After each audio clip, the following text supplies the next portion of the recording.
අයිබෝවන් කළ පිළිගන්න හැම දෙනාම කම්බයින් මැත් YouTube channel එකට. අයිබෝවන් සුබ දවසක් හැම දෙනාටම. මම අද මේ වීඩියෝ එකෙන් ඔයාලට අරගෙන ආවේ 2019 ඇප්ලයිඩ් පේපර් එකේ 11 වන ගැටලුව නිවැරදිව සාධනය කරන ආකාරය. ඉතින් මේ 11 වන ගැටලුව අපිට ලබා දෙන්නේ පාඩම් කොටස් 3ක් මූලික කරගෙන.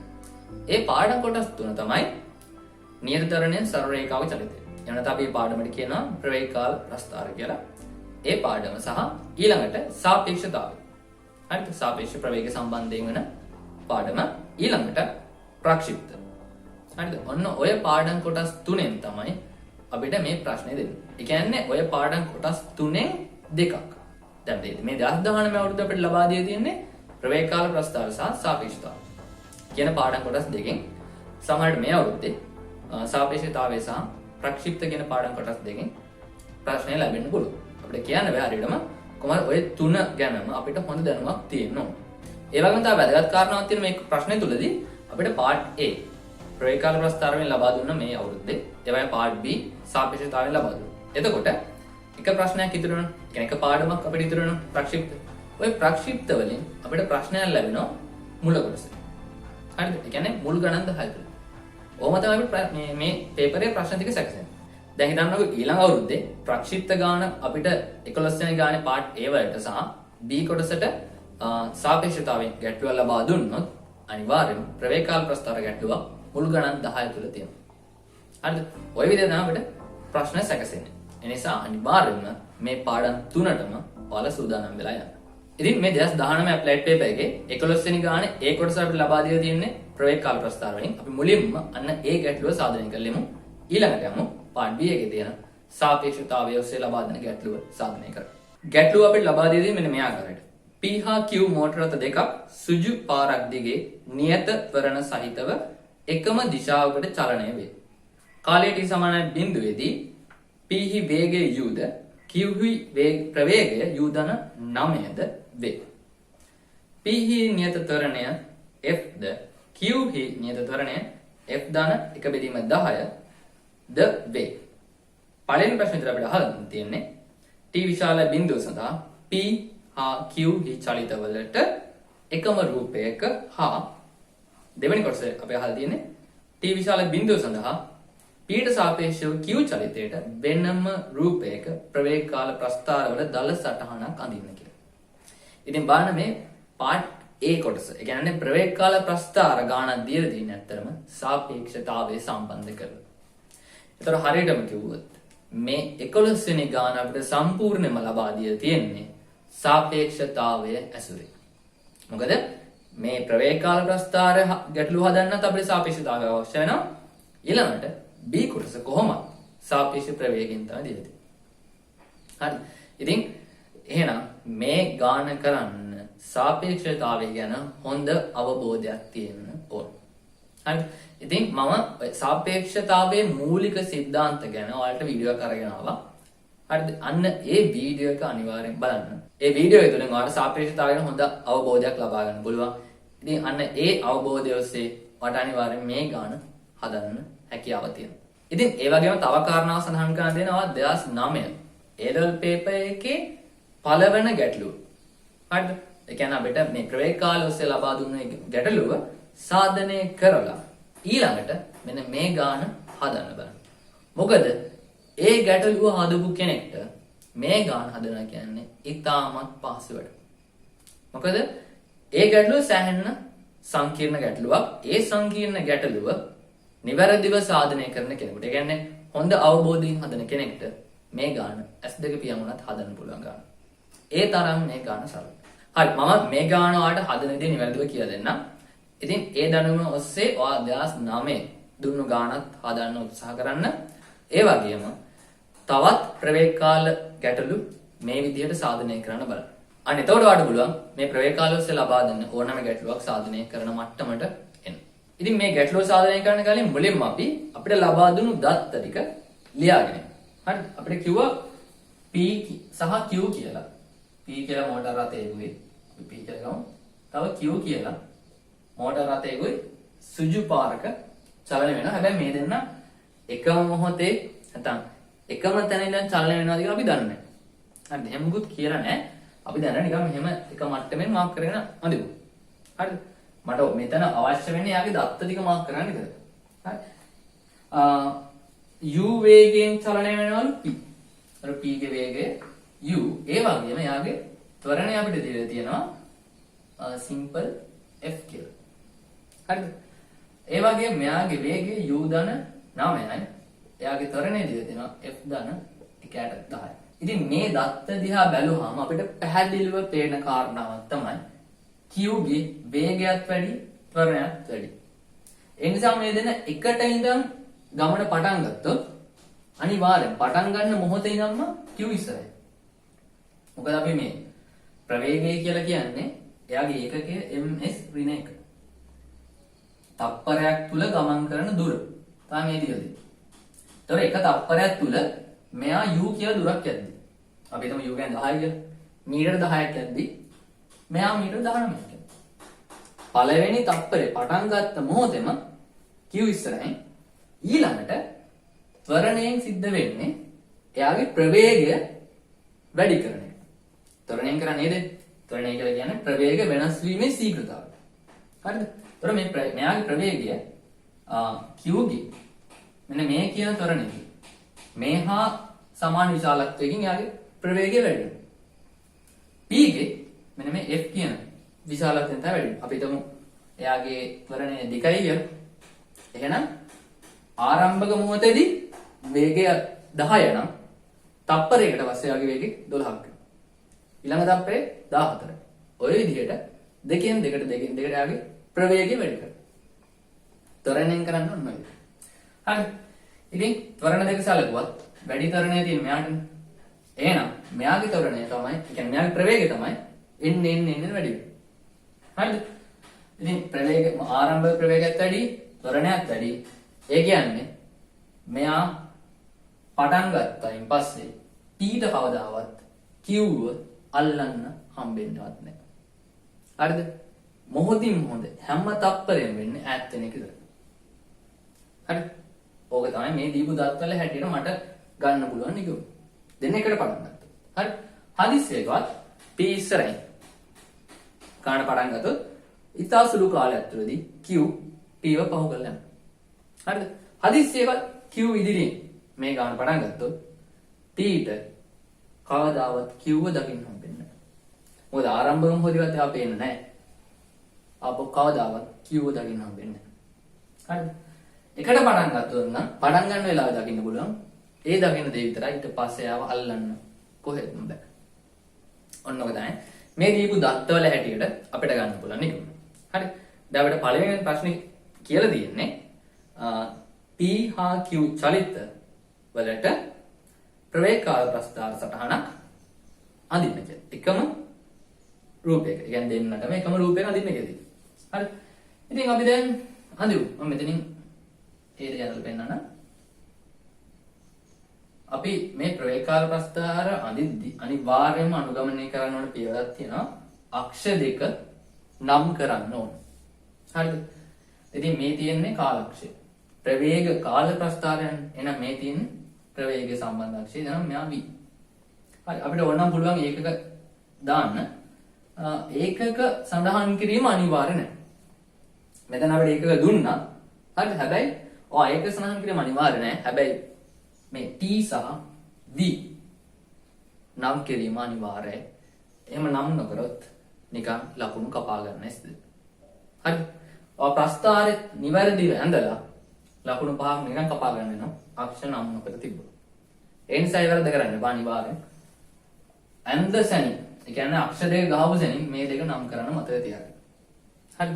ඊළඟට මොකක්ද තියෙන්නේ? මෙයාගේ ආරම්භ ප්‍රවේගය u f තරණයෙන් ගමන් කරනවා. අපි u මේ හරිය මාක් කරගමු. මෙයාගේ වේගය u දාන 9. මම මේ හරිය මාක් කරගන්නවා. මෙයා මෙන්න මේ විදිහේ ත්වරණයකින් ගමන් කරනවා. අපි ඒ ත්වරණය මෙන්න මෙහෙම මාක් කරගමු. tan alpha සමානයි f. හරි. මෙයාගේ ත්වරණය, ඒ කියන්නේ q ගේ ත්වරණය p ට වඩා වැඩි. ඒ නිසා වැඩි බෑවුමක් සහිතව. හරි? බෑවුම වැඩි වෙන්න විදියට මෙයන් දෙන්න. එයාගේ අගේ tan β සමානයි f ධන 10න් 1. හරි ඔන්න මම යාගේ තොරණක් ලිව්වා මෙයාගේ තොරණක් ලිව්වා ආරම්භ වේදයක් මාක් කරා. දැන් හරි අපිට කිව්වර්ඩ් දෙක මාක් කරා. එකම රූප සටහනක ඔන්න මම දෙන්නගේම ප්‍රවේග කාල සටහන හරිද? ඔන්න මට දැන් දෙවෙනියට කරන්න කිව්ව මොකද්ද? සාපේක්ෂව අඳින්න කියලා. හරිද? කොහොමද කියන්නේ? p ට සාපේක්ෂව q චලිතයට වෙනම රූප සටහනක් අඳින්න. දැන් වෙනම එකක් අඳින්න ඕන. p ට සාපේක්ෂව q. හරිද? ඉතින් ඔය සාපේක්ෂව q කියද්දි. ඒ කියන්නේ p ට සාපේක්ෂව q කියන වචනේ q සැනින්ම p අපි නවත්තන්න. එහෙමද අපි ගානක් හිතන්න. හරිද? ඉතින් මම අර කලින් වීඩියෝ එකේ ඔයාලට කියලා දුන්න මේ හිතන ආකාරය. එතකොට මට p ට සාපේක්ෂව q ගේ ප්‍රස්ථාරයක් අඳින්න ඕන නම් මුලින්ම කරන්න ඕනද දේ තමයි p නවත්තන්න. p නවත්තන්න එහෙනම් මට හිතුණු බලයට බෑ. මොකද p ට වේගයක් තියෙනවා යාට ත්වරණයක් තියෙනවා. හරිද? එහෙනම් මුලින්ම කරන්න ඕන දේ තමයි p ගේ මේ තියෙන ප්‍රවේග ත්වරණ නැති කරන්න ඕන. නිකන් නැති කරන්න බෑ. p ට මේ දිශාවට u වේගයක් දුන්නොත් තමයි එයාව නිශ්චල කරන්න පුළුවන්. හරිද? ඉතින් එයාට මේ පැත්තට u වේගයක් ලබා දෙන්නකොටම පද්ධතියේ ඉන්න අනිත් අයටත් ඒ වේගයන් අපි ලබා දෙනවා. මොකද හිතන්නවා අපි කිසියම් සාධනයක් කරද්දී මට දෙකෙන් ගුණ කරන්න ඕන උඩපදේ. උඩපදේ දෙකෙන් ගුණ කරන්න ඕන අය මට එහෙම කරන්න බෑ. උඩයි යටයි දෙකම ගුණ කරන්න. ඉතින් ඒ වගේ තමයි පද්ධතියේ දෙන්නෙක් ඉන්නවා p q කියලා. p ට කිසියම් දෙයක් කරනවා නම් ඒ දේ q ට කරන්නත් ඕන. එතකොට q ට මේ පැත්තට u එකක් දාගන්න. හරිද? දැන් මේ u ට u කැපිලා p ට වේගයක් නැති වෙනවා. හරිද? ඒ වගේම q ගෙත් මෙන්න මේ u පද දෙක නැති වෙලා කැපිලා ගිහලා q ගේ වේගය 9 බවට පත් වෙනවා. හරිද? දැන් p ට සාපේක්ෂව q ගේ වේගය කීයද? 9. අපි ලියගමු. අපි ඒක ලියන්න මෙහෙමයි. p ට සාපේක්ෂව q ගේ වේගය 9යි ms වේගය. අපි මේ ලියගන්න ආරම්භක. හරිද? මම මේ ලියගන්න ආරම්භක මොහොතේ දේවල් ආරම්භක p ට සාපේක්ෂව q ගේ වේගය 9. මේ නාමකයට හැදෙන්නේ මෙන්න මේ විදිහට velocity of q relative to p. මොනවාද මේකේ තේරුම? අපි ඔක සිංහලෙන් කියද්දි කියන්නේ මේ පැත්ත. p ට සාපේක්ෂව q ගේ වේගය. හරි? ඉතින් මම පුරුදු වෙලා තියෙන මේ විදිහට ලියන්න. ඉතින් ඔයාලා වෙන ආකාරයට පුරුදු වෙලා තියෙනවා නම් ඒ විදිහට ලියන්න. ඒක අවුලක් නැහැ. හරිද? මම කියන්නේ මම පුරුදු වෙලා තියෙන ආකාරය. හරි. ඉතින් මම දැන් ආරම්භක p ට සාපේක්ෂව q ගේ වේගය ලියගත්තා. ඊළඟට මට ඕන චලිතේ පුරාවටම තියෙන ත්වරණ නියතයි. කොහොම හරි p ට සාපේක්ෂව q ගේ ත්වරණයක් මට ඕන. හරි. ඉතින් ඒ දේ ලබා ගන්න අර ක්‍රමයටම තමයි. මෙයාගේ ත්වරණයක් තියෙනවා ඉතින්.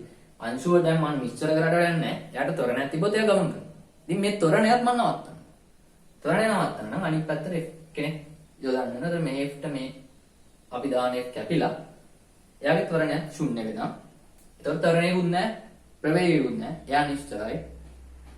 ඒ දේම මම මෙයාට කරන්නත් ඕන q ට මේ දිශාවට f කෙනෙක් දැම්මොත් මේ f ට මේ f කැපිලා 10න් 1 විතරයි තුරු. තේරුණාද? ඔන්න ඔය දැන් මම ත්වරණය ගන්න මම දැන් ඔය සඳහන් කරේ ගැටලුව දිහා බලලා හරිද? එයාගේ ප්‍රවේග සඳහන් කරගෙන අනිත් පැත්තට ප්‍රවේග මාක් කරලා ගන්න විදිහ. හරිද? කියන්නේ මේ ගාන හිතන ආකාරය තමයි මම ඔයාලට ඔය කිව්වේ. හැබැයි අපි ඕක ගන්න નિયમિત ක්‍රමයක් තියෙනවා. ක්‍රමවේදයක්. කියන්නේ අපි මේ ප්‍රවේගය හොයාගත්ත විදිහ ලියලා පෙන්නනවා. ඒ වගේම මේ ත්වරණය අපි හොයාගත්ත විදිහ අපි ලියලා පෙන්නනවා. ඔප්පු කරලා පෙන්නන්න ඕනේ. එහෙම නැත්නම් තමයි ලකුණු තියෙන්නේ. හරිද? මම දැන් කියදනන්නේ ඔප්පු කරගන්න ආකාරය. මම දැන් මේවට කියලා දුන්නේ ගාන හිතන විදිහ. තේරුණාද? මම දැන් හරියටම කියදනම් කොහොමද පියවර ඔස්සේ ලියලා මේ වැඩේ කරන්නේ. ඒ කියන්නේ ලකුණු ලැබෙන විදිහට කොහොමද අපි ඔක ලියන්නේ. ඉතින් මෙවැනි ගැටලුවක් සාධනය කරද්දී අපි භාවිතා කරන පළවෙනි පියවර තමයි ආරම්භක VQP. එහෙම නැත්නම් p ට සාපේක්ෂව q ගේ ආරම්භක වේගයේ සෙවීම. ඒක හොයන්න භාවිතා කරන්නේ මෙන්න මේ විදිහේ ක්‍රමවේදය. හරිද? මම මේ p සහ q දෙන්න මැදට වෙනත් සංකේතයක්. හරිද? භාවිතා කරලා මෙයා පද දෙකක් ඔස්සේ ලියා ගන්න. ඒ කියන්නේ මම භාවිතා කරන්නේ e කියන පොළව කියන සංකේතය. පොළව භාවිතා කරලා මම මෙයා මෙන්න මේ විදිහට ලියා ගන්නවා. VQE VEP. හරි. මේ වැඩේ අපි දෛශික පාඩමේදී කරන මම දෛශික සම්බන්ධයෙන් වීඩියෝ එකක් කරගෙන ආවා. ඒ වීඩියෝ එකේදී මම මේ විදිහේ මැදට කෙනෙක් දාලා ලියා ගන්න ආකාරයකට කියදුනා. ඒ දෙයම තමයි මෙතනත් තියෙන්නේ. කිසිදු වෙනසක් නැහැ. හරිද? මට පුළුවන් ඇති තරම් අය මැදට භාවිතා කරලා මෙයා දිගට ලියා ගන්න. හරි. මම හිතනවා මේ වීඩියෝ බලවනම් මේ මම කියව දේ තේරෙන ඒ වගේම සාපේක්ෂතාව සම්බන්ධයෙන් ඔයාලට තියරි දැනුමක් අනිවාර්යෙන් ඇති. ඉතින් අන්නේ තියරි දැනුම තියෙන කෙනෙක් දන්නවා මේ මොකක්ද මෙතන මම ලිව්වේ කියලා. හරි. ඒ නිසා ඒ ගැන ලොකු පැහැදිලිවීමක් අවශ්‍ය නැහැ කියලා මම හිතන්නේ. ඉතින් මෙතන තේරුම තමයි පොළවට සාපේක්ෂව q ගේ වේගය. හරිද? v q e කියන්නේ නෝ. අපි මේවා කියවන්න අනිත් පැත්තට. මේ පැත්තට පොළවට සාපේක්ෂව q ගේ වේගය. පොළවට සාපේක්ෂව q ගේ වේගය කියන්නේ මොකක්ද? මේ අපිට දුන්නේ u දාන 9 කියලා පොළවට සාපේක්ෂ වේගය. හරිද?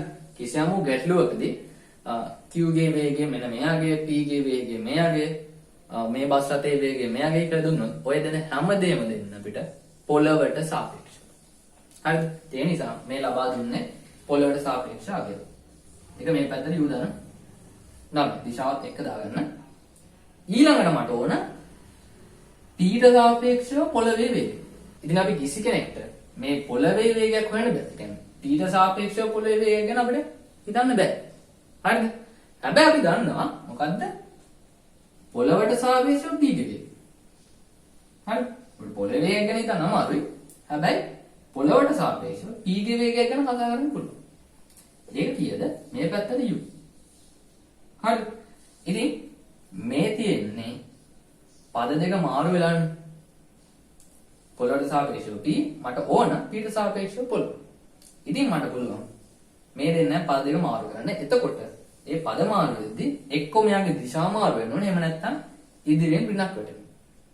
මම ওই දෙකෙන් භාවිතා කරන්නේ ඉදිරියෙන් ඍණක් දාගන්න එක. මොකද මෙයාගේ දිශාවත් මේ පැත්ත. ඒ නිසා මට සුළු ගින් පාස් වෙනවා. දිශාව ඒ විදිහට තියාගෙන ඍණක් විතර දාන්න. මම මේ දාන ලකුණ මම අයින් කරලා දාන්න. දාලා මේ ඍණ මෙහෙම දාන්න. වැඩේ ස්පේසින්. හරි ඉතින් දැන් බලන්න. u දාන 9 ඍණ u. පිළිතුර කීයද මේ දිශාවට? 9. ඉතින් බලන්න අපිට අර හිතුව විදියට කලින් මම අඩි කියනවා ගාන හිතින් හදන විදිය ඒ හදන විදියට අපිට ලැබෙන කීයද? 9. ඒ පිළිතුරම ලැබෙන කිසිදු වෙනසක් වෙන්නේ නැහැ. හරිද? ඊළඟට මට තියෙන්නේ ත්වරණය. හරි. ඔය ත්වරණය කියලා කියන්නේ ආරම්භක ත්වරණයක් නෙමෙයි. මුළු ගැටලුව පුරාවටම තියෙන්නේ ඒකාකාර ත්වරණයක්. ඒ නිසා අපි මේ සාපේක්ෂ ත්වරණයක් කියලා හොයන දේ මුළු ගැටලුව පුරාවටම ඒ අගයම තමයි තියෙන්නේ. හරිද? ඒ නිසා අපි ආරම්භක කියලා වචනයක් කියන්නේ p ට සාපේක්ෂව q ගේ ත්වරණය. හරි. f කියන සංකේතය අපි සාමාන්‍ය ත්වරණයට භාවිත කරන සංකේතයක් තමයි. ඒ වුණාට simple f මෙතන භාවිතාලා තියෙන නිසා මම a කියන සංකේතය භාවිත කරනවා. simple a. හරිද? අපි ත්වරණයට simple a අකුර වගේම simple f අකුර කියන දෙන්නම් භාවිත කරනවා. මේක ඒක අවුලක් නැහැ. මට ඕන fqp මේ දෙම මෙන්න මේ සමීකරණය මට මෙතන ඔය ආකාරයෙන් භාවිත කරන්න පුළුවන්. මැදට e දාලා qe ep. හරිද? ඉතින් පොළවට සාපේක්ෂව q ගේ ත්වරණය. ඒක තමයි දුන්නේ. f දාන මේ දිශාවට f දාන 10න් 1 ඊළඟට p ට සාපේක්ෂව පොළවේ ත්වරණය. ඉතින් කලින් සඳහන් කරපු දෙයම තමයි අපි හැම දෙයක් දන්නේ. අපි දන්නේ පොළවට සාපේක්ෂව p ගේ ත්වරණය. එහෙනම් මේක අනිත් පැත්ත ගහනවා. නැත්නම් ඍණක් එක්ක මෙහාලිය වෙනවා. හරි ඔච්චරයි. ඉතින් මේ දේ සුළුනම උත්තරේ මේ දිශාවට 10න් 1යි ms ඍණ 2. හරි ඔන්න මම දැන් ආරම්භක සාපේක්ෂ ප්‍රවේගය හොයාගත්තා. ඒ වගේම චලිතය පුරාටම තියෙන සාපේක්ෂ ත්වරණයක් හොයාගත්තා. දැන් තියෙන්නේ ප්‍රස්ථාරය නිර්මාණය කරන්න විතරයි. ඊටම සරල වැඩේ. අපි දැන් යමු ප්‍රස්ථාරය. ඉතින් ඔන්න මම දැන් p ට සාපේක්ෂව q ගේ චලිතයට අදාළ ප්‍රස්ථාරය අඳින්න අවශ්‍ය කරන අක්ෂ දෙක ඇඳගත්තා. ඒ වගේම මම මේ අක්ෂ දෙක මාක් කරගෙන තියෙනවා. බලන්න මේ අක්ෂය කාලක්ෂය. ඒක අවුලක් නැහැ. හරිද? බලන්න මේ අක්ෂයේ මොකට පේන මොනවා හරි විශේෂත්වයක්. මෙතන නම් කරේ v කියලා. මම ඒකේ දාම ms වෙන එක විදියට මෙතනත් ඒකගේ ms වෙන එක. ඒක අවුලක් නැහැ. බලන්න මෙතන මොකක්ද තියෙන්නේ? v තමයි. හැබැයි p ට සාපේක්ෂව q ගේ වේගය. පැහැදිලිද? අපි මේ අක්ෂය අනිවාර්යයෙන්ම මෙන්න මේ විදිහට නම් කරලා තියෙන්න ඕන. ඔයා නිකන් v දාලා ඇන්දොත් ඒ අඳින්නේ මොනවද? පොළවට සාපේක්ෂ ප්‍රවේග විතරයි. ඒ කියන්නේ මේ මම ඇත්තට ඇඳලා තියෙන්නේ. මෙතන මම අක්ෂය නම් නොකරත් එයාගේ කියන්නේ ඩිෆෝල්ට් අපිට ඒ දෙනවා. හරිද? මම නිකන් v කියලා දැම්මොත් ඒ ඇඳපු හැමදේම ඇඳලා තියෙන්නේ පොළවට සාපේක්ෂව. ඒ නිසා මම අමුතුවෙන් නම් කරන්න ඕනේ මේ පොළවට සාපේක්ෂ දෙයක් කියලා. හැබැයි වෙන කෙනෙක්ට සාපේක්ෂව p ට සාපේක්ෂව q ට සාපේක්ෂව බැලුන එකට සාපේක්ෂව කාර්යයට සාපේක්ෂව මට සාපේක්ෂව ඔය විදිහ කාට හෝ කෙනෙක්ට සාපේක්ෂව මම කිසියම් ප්‍රවේග සලකනවා නම් ඒ සලකල ප්‍රස්ථාරයක් අඳිනවා නම් ඒ අක්ෂය ඒ ප්‍රස්ථාරයේ අක්ෂය අනිවාර්යෙන් මේ ආකාරයට නම් කරන්න ඕන. එහෙම නම් නොකරොත් සම්පූර්ණයෙන්ම වැරදි.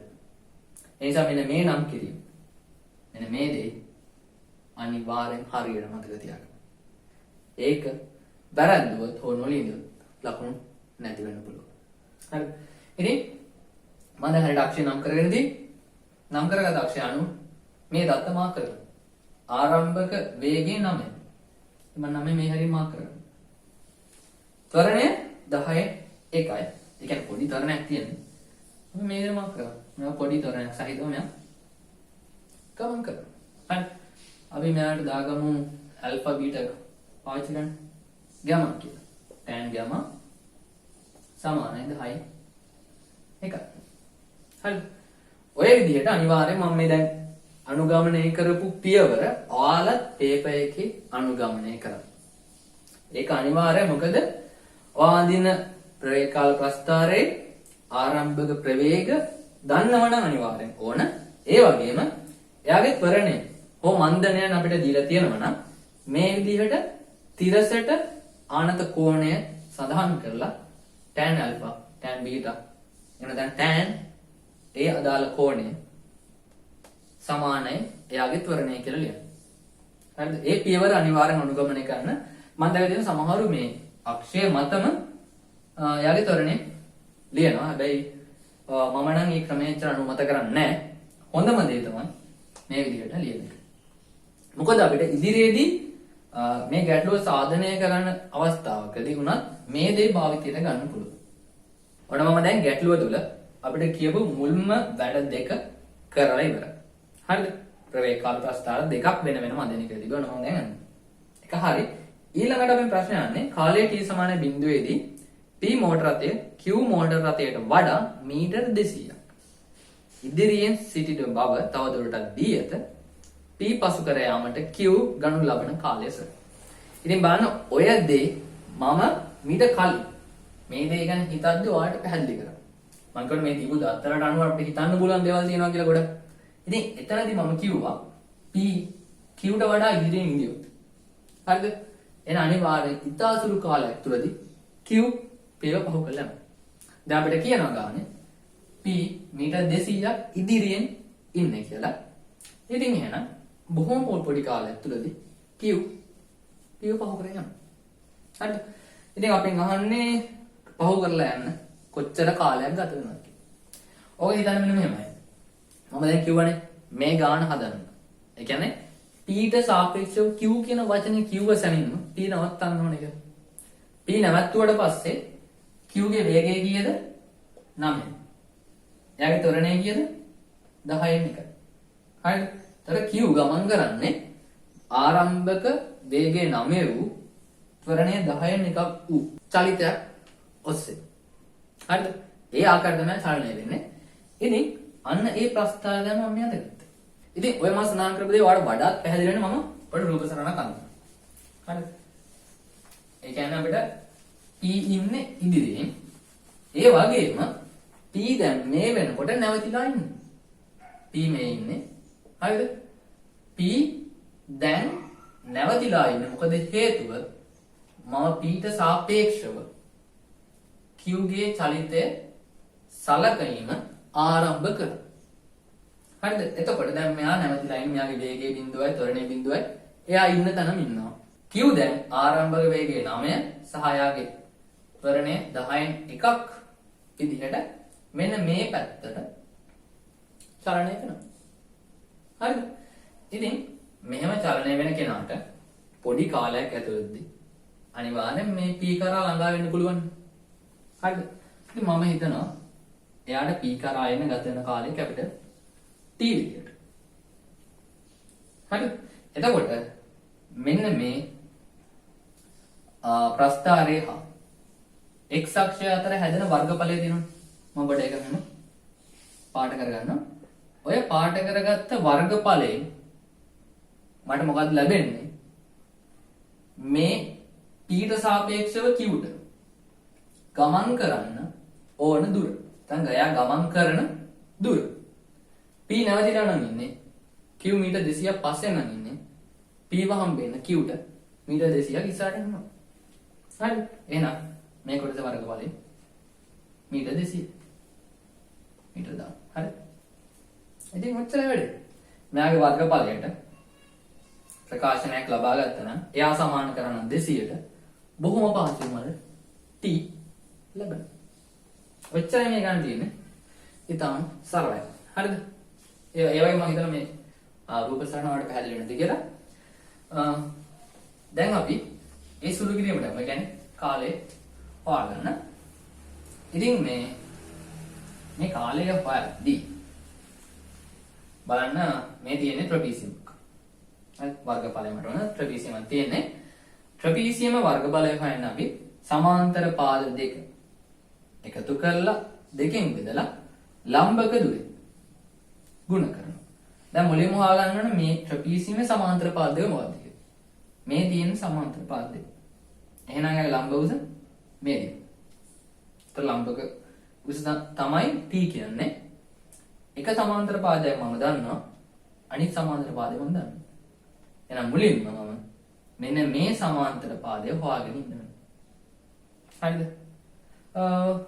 අපි මෙහෙම කරමු. මෙතන වේගය මට ඕනනේ. ඒ වේගය අපි ගමු w කියලා. හරි. මුලින් මේ w හොයාගෙන ඉමු. එයා හොයාගෙන ඊළඟට මේ වැඩේට අපි වර්ගඵල ගන්න. එයා හොයන්නේ මෙහෙම. මට ලියන්න බලන්න tan ගම. මෙන්න මේ පිටුවන. tan ගම සමානයි w වෙන 9 බෙදීම ගත වෙච්ච කාලය t. මේ ගතුණු කාලය. පැහැදිලිද? ඔන්න ඔය වගේ භාවිතයන් සඳහා තමයි මම කිව්වේ මෙයා මේ විදිහට ලියාගන්න කියලා. හරිද? tan ගම සමානයි w බෙදීම w වෙන 9 w ගෙන් 9ක් අඩු කරාම තමයි මේ ත්‍රිකෝණේ මේ උස මට ලැබෙන්නේ. හරි? ඒ උස බෙදීම මේ උස. මේ දිග. Capital T. හරිද? ඉතින් tan ගම ගැන කියද්ද 10 එකයි. එහෙනම් මට w ලියා ගන්න පුළුවන්. T මේ පැත්තට දාලා 9 දන T බෙදීම 10. ඔන්න මම දැන් w දාන්නා. එහෙනම් මට ට්‍රපීසියම් වර්ගඵල ලියා ගන්න පුළුවන්. හරි? අපි මෙහෙම පොඩ්ඩක් මෙයාගේ නම් කරගමු. A B C D. O A B C. ඕනම් කරගත්තාම මේ පැහැදිලිවම මට කිය දැක් O A B C වර්ගඵලය සමානයි 200යි නේද? O A B C වර්ගඵලය මට ලැබෙනවා සමාන්තර පාද දෙක එකතු. 9 ධන මේ W කියන්නේ 9 ධන P බෙදීම 10. මේ දෙක තුව බෙදීම 2. මම මේ බෙදීම 2 කියන දේ මේ විදිහට භාගයක් විදිහට ඒකට ගන්නවා. ඔය මට සුළු ගන්න පහසු වෙනවාම වාරයක් ලම්බක උස T නෑ 200. මේ දෙක මෙතන තරංග ගියාම මෙතන 400යි. මෙයා පොඩ්ඩක් සුළු කරන්න තියෙනවා. හරිද? බලන්න මෙතන තියෙන 10. හරිද? 9 9 18යි. පොදු හරය මම 10 ගත්තොත් මෙතන හැදෙනවා 180ක්. මෙතන t. ඒ 10ත් මම මේ පැත්තට දැම්මොත් මෙතන තිබෙ 400. 400යි 10න් වටනවාම 4000ක් වෙනවා. ඒ වගේම මෙයා t ගෙන් වැඩි කරගන්න ඕන. ඒ වැඩි කරාම t වර්ග ධන 180යි t. 9 9 18 10න් වටනවාම 180යි. මෙතන 4000ක් හැදුනා. ඒ 4000 මෙහෙට ගත්තාම ඍණ 4000 සමානයි ලිබ්බ. හරි මේ වගේ ලොකු සංඛ්‍යා ආව කියලා බය වෙන්න එපා. මොකද මෙතන අපිට දෙන්නේ සාධක කැඩෙන විදිහට. අනිවාර්යයෙන් කිසිම වෙලාවක බය වෙන්න එපා. සාධක නොකඩනක් කමන්නේ. අපි දන්නවා ඍණ b ධනෝවර්ණ වර්ගමූලයට b වර්ගන 4යි ac. දෙකම 2යි. මෙන්න මේ සූත්‍ර අපි දන්නවා. ඉතින් මේ සූත්‍ර ආද කියලා මට ඕනම වර්ග සංඛ්‍යාවක මූල හොයන්න පුළුවන්. හරි හැබැයි දැන් මේ වෙලාවේදී එහෙම නැත්නම් මේ ඇප්ලයිඩ් වලදී ඔය සූත්‍රය භාවිත කරන්න යන්න එපා. අපිට මේ ඇප්ලයිඩ් ගණන් දෙන්නේ අනිවාර්යෙන් සාධක කැඩෙන විදියට. ඒක කිසි දෙයකට වයින් එපා. මෙතන දෙන 180. මෙතන දෙන 4000. චුට්ටක් ඉඳලා බලන්න 4000 හදාගන්න පුළුවන් විදි. මට 4000 කියන දේ මතක් වෙද්දිම ඔළුවට ආව දෙයක් තමයි 200 වැඩි කිරීම 20. මොකද ඔය දේ හිතුනේ මට මෙතන 180 තියෙනවා. 200න් 20ක් අඩු කරාම 180යි. ඔය මම හිතුවද ඔයාලට අනිවාර්යෙන් හිතෙන්න ඕන. හරිද? මොකද ඒ ලෙවල් ගන්න ළමෙක්ට මේ වගේ දෙයක සාධක කඩන්න ඔය මම හිතුවා කාට හිතෙන්න ඕන. එමෙ හිතෙන්න නැත්නම් අනිවාර්යෙන්ම ඒ මට්ටමට හිතන්න ඔයාගේ ඔළුව පුරුදු කරගන්න ඕන. හරිද? එහෙනම් මෙයාගේ අනිවාර්ය සාධක දෙක 20යි 200. හරි මම මැද ඍණ දාලා ලියාගත්තට දෙකම ඍණ එන්නේ අනිවාර්යෙන් එක්කෙනෙක් දාන්න වෙනවා. මොකද මෙතන තියෙන ඍණ. මේ දෙන්න ඍණ වුණොත් ඍණ එන්න දාන්න. මෙතන ඍණක් එන්න අනිවාර්යෙන් දෙන්න කවුරු හරි දාන වෙන්න ඕන. කවුද දාන කියලා අපි තෝරගන්නේ මෙහෙමයි. මෙතන තියෙන ධන 180 එන්න නම් අනිවාර්යෙන් 200 දාන වෙන්න ඕන. මේ 20 ඍණ වෙන්න ඕනද 200න් 20 කඩනවා 180යි. මෙතන ඍණ මෙතන දාන ඍණයි ධනයි ඍණ. හරි. අවුලක් තියෙනවා නම් ඔයා නැවත මේක සුළු කරලා බලන්න මේ උත්තරේ ලස්සනට. ඉතින් ඔන්න මම දැන් t ට උත්තර දෙකක් ගත්තා. ඒ කියන්නේ මේ වර්ග සමීකරණය සුළු කරා. එතකොට බලන්න t ට එන උත්තර දෙක එන්නේ එකක් ධනව අනෙක් උත්තරේ ඍණ විදියට. කාලය කවදාවත් ඍණ වෙන්න බෑ. ඒ නිසා අනිවාර්යෙන් පිළිතුර වෙන්න ඕන t සමානයි 20. හැබැයි ඒක ලියන්න කලින් මේ හේතුව අනිවාර්යෙන් ලියලා t සමානයි 20යි. මොකද අපිට මේ ගාන දුන්නේ ms ඍණ 1 සහ තප්පර වලින්. ඒ කියන්නේ කාලය තප්පර වලින් එනවා. හරිද? ඔච්චරයි දෙනවා මම දැන් මුළු ගානම සාධනය කළා. මේ ගාන සාධනය කරද්දී මට ඔයාලට සඳහන් කරන්න පොඩි කාරණාවක් අමතක වුණා. ඒ තමයි මේ වගේ ප්‍රවේගකාල ප්‍රස්ථාරයක් අපි නිර්මාණය කරනකොට එකම රූප සටහනේ මට ප්‍රස්ථාර දෙකක් හැදෙනවා. හරිද? ඒතර ඇත්තට මම දන්නේ මේ කාගේ ප්‍රස්ථාරයද මේ කාගේ ප්‍රස්ථාරයද කියලා. ඉතින් අන්න ඒ නිසා අපි අනිවාර්යයෙන්ම මෙන්න මේ ප්‍රස්ථාර දෙක නම් කිරීමක් කරන්නම ඕන. එහෙම නැත්නම් මම දන්නේ ඇත්තටම මේ p ගේ ප්‍රස්ථාරය මොකද්ද q ගේ ප්‍රස්ථාරය මොකද්ද කවුරුත් දන්නේ නැහැ. හරිද? ඒ නිසා මෙන්න මේ පියවර අනිවාර්යයෙන්ම මතක තියාගන්න. ඒක අමතක කරන්න එපා. හරියට ප්‍රස්ථාරය ඇඳලා නිකන් ලකුණු නැති කරගන්න වෙනවා. ප්‍රස්ථාර දෙක නම් නොකරත්. හරිද? ඉතින් මුලින්ම මේ අපි ඇඳේ p ට හරිද? ඉතින් අපි ලියමු මේ අපි ඇඳේ p කාර්යයට. නැත්තම් කාර්යය කියන වචනේ ඕනේ අපිට. p ට කියලා ලියුවත් ඇති. දැන් p ගේ කියලා ලියුවත් ඇති මේ q රතේට. අපි කාර්යය කියන වචනේ ලියනට වඩා හොඳයි රතේ කියන වචනේ. q p රතේට සහ q රතේට. අදාළ ප්‍රස්ථාර දෙක තමයි මම ඇඳේ. හරි? ඒ නිසා අනිවාර්යයෙන්ම මෙන්න මේ නම් කිරීම කරන්න අමතක කරන්න එපා. රතය කියන වචන නම් ඕනේ නැහැ. PQ කියලා ලියලා දුනත් ඇති. ඔච්චරයි ඕනේ. හරිද? සමේදී අනිවාර්යයෙන්ම මතක තියාගන්න. හරිද? මම දැන් ඔයාලට මේ කොටස් වලට ලකුණු ලැබුණු ආකාරය මුලින් සඳහන් කරන්න. මේ ප්‍රස්ථාර දෙකට වෙන වෙනම ලකුණු 5 බැගින් ලකුණු 10ක් ලැබිලා තියෙනවා. ඊළඟට අපිට ලකුණු ලැබෙන්නේ මෙන්න මේ සාපේක්ෂ ප්‍රවේගය P සාපේක්ෂ Q ගේ ප්‍රවේගයට දාලා ප්‍රස්ථාරයට. ඉතින් ඒ ප්‍රස්ථාරය අඳින්න මට ඕන වුණා ආරම්භක ප්‍රවේගය. P සාපේක්ෂ Q ගේ ආරම්භ ප්‍රවේගය. ඒ හොයපු දේ මම ගොඩක් නැකුවා. ඉතින් අන්න ඒ අගය හොයනකොට අපිට වෙනම ලකුණු පහක් ලැබෙලා තියෙනවා. මම මේ ලකුණු පහ මෙතෙන්ට දෙන්නම්. හරි. මම තියාන්නේ මේ පහ දෙන්නේ අර අපි හොයන පේජයට. හරිද? ඒ වගේම ත්වරණය අපි හොයාගත්තා. අන්න ඒ ත්වරණයට තව ලකුණු පහක් ලැබෙනවා. මම දැන් රවුන්ඩ් කරලා ඒක ලියන්නම්. මේ ලකුණු දෙන්නේ අර විදිහට ලියලා ඒ අගය හොයලා පෙන්නනවා. ඒ නිසා අන්න ඒ පේජ් එක අනිවාර්යෙන් ලියන්න මතක තියාගන්න. ඊළඟට මේ ප්‍රස්ථාරය නිර්මාණයට ලකුණු 5ක් ලැබෙනවා. හරිද? අන්න මම දැන් මේ ලකුණු 15යි මේ ලකුණු 10ත් එක්ක ලකුණු 25ක් ලබාගෙන තියෙනවා. ඊළඟට අපි හවුවර කාලයේ සෙවීම කියන ප්‍රශ්න. ඉතින් එතනදී මුලින්ම මට ලකුණු ලැබෙන්නේ මෙන්න මේ පේජ් එක. එහෙනම් නැත්නම් මම මේ ලියන තර්කයට. මොකද මේ කොටසෙන් එන වර්ගඵලය මීට 200ට සමානයි කියන තර්කයට තමයි මට මුලින්ම ලකුණු ලැබෙන්නේ. හරි. ඊළඟට මෙන්න මේ නිවැරදි ආදේශයට ඒ ආදේශයේදී ලකුණු 5ක් මේ පේජ් ලැබෙනවත් එක්කම මෙන්න මේ කොටසට ලකුණු 5ක් ලැබෙනවා. ඉතින් මම ඒ දේ කලින් හොයාගත්ත නිසා මට ලකුණු 5 මෙතනදී හම්බ වෙනවා. ඊළඟට මෙන්න මේ සුළු කිරීම කියන පේජ් ලකුණු 5ක අවසානයේ මෙන්න මේ උත්තරය ලබා ගන්නට මට කියන්න මේ තර්කය සෑහෙන වැදගත්. මේ තර්කයත් සහිතව මේ පිළිතුරු ලබා ගැනීමට තවත් ලකුණු 5ක් අපිට ලැබෙනවා. ඔය විදිහට මේ ගානට අපිට මුළු ලකුණු 50ක් ලැබෙනවා. හරිද? මුළු ලකුණු 50ක්. ඉතින් ලකුණු 50ක් ලැබෙනවා කියලා කියන්නේ මේ ගාන ඉතාමත් ලේසි ගානක්. මොකද සාමාන්‍යයෙන් පාර්ට් A පාර්ට් B ද කොටස් දෙකක් අපිට දුන්නොත් 75 තමයි ලකුණු ලැබෙන්නේ. හරිද? ඉතින් ලකුණු 75න් 25ක්ම මේ කොටසට අඩු කරලා ඒ 25 අපිට ලබා දෙන්නේ සාපේක්ෂ ගාන තුල. හරිද? ඒ කියන්නේ සාපේක්ෂ ගාන ලබා දෙන ගැටලුව මීට වඩා සෑහෙන අමාරුයි. ඊට සාපේක්ෂව මේ ගාන සෑහෙන ලේසි. ඒක ලකුණු 50ක් දීලා දෙන්නේ. ඒ කියන්නේ මේ ගාන විනාඩි 15කටත් වඩා අඩු කාලෙකින් සාධනය කරන්නම ඕන. ඒක අනිවාර්යයි.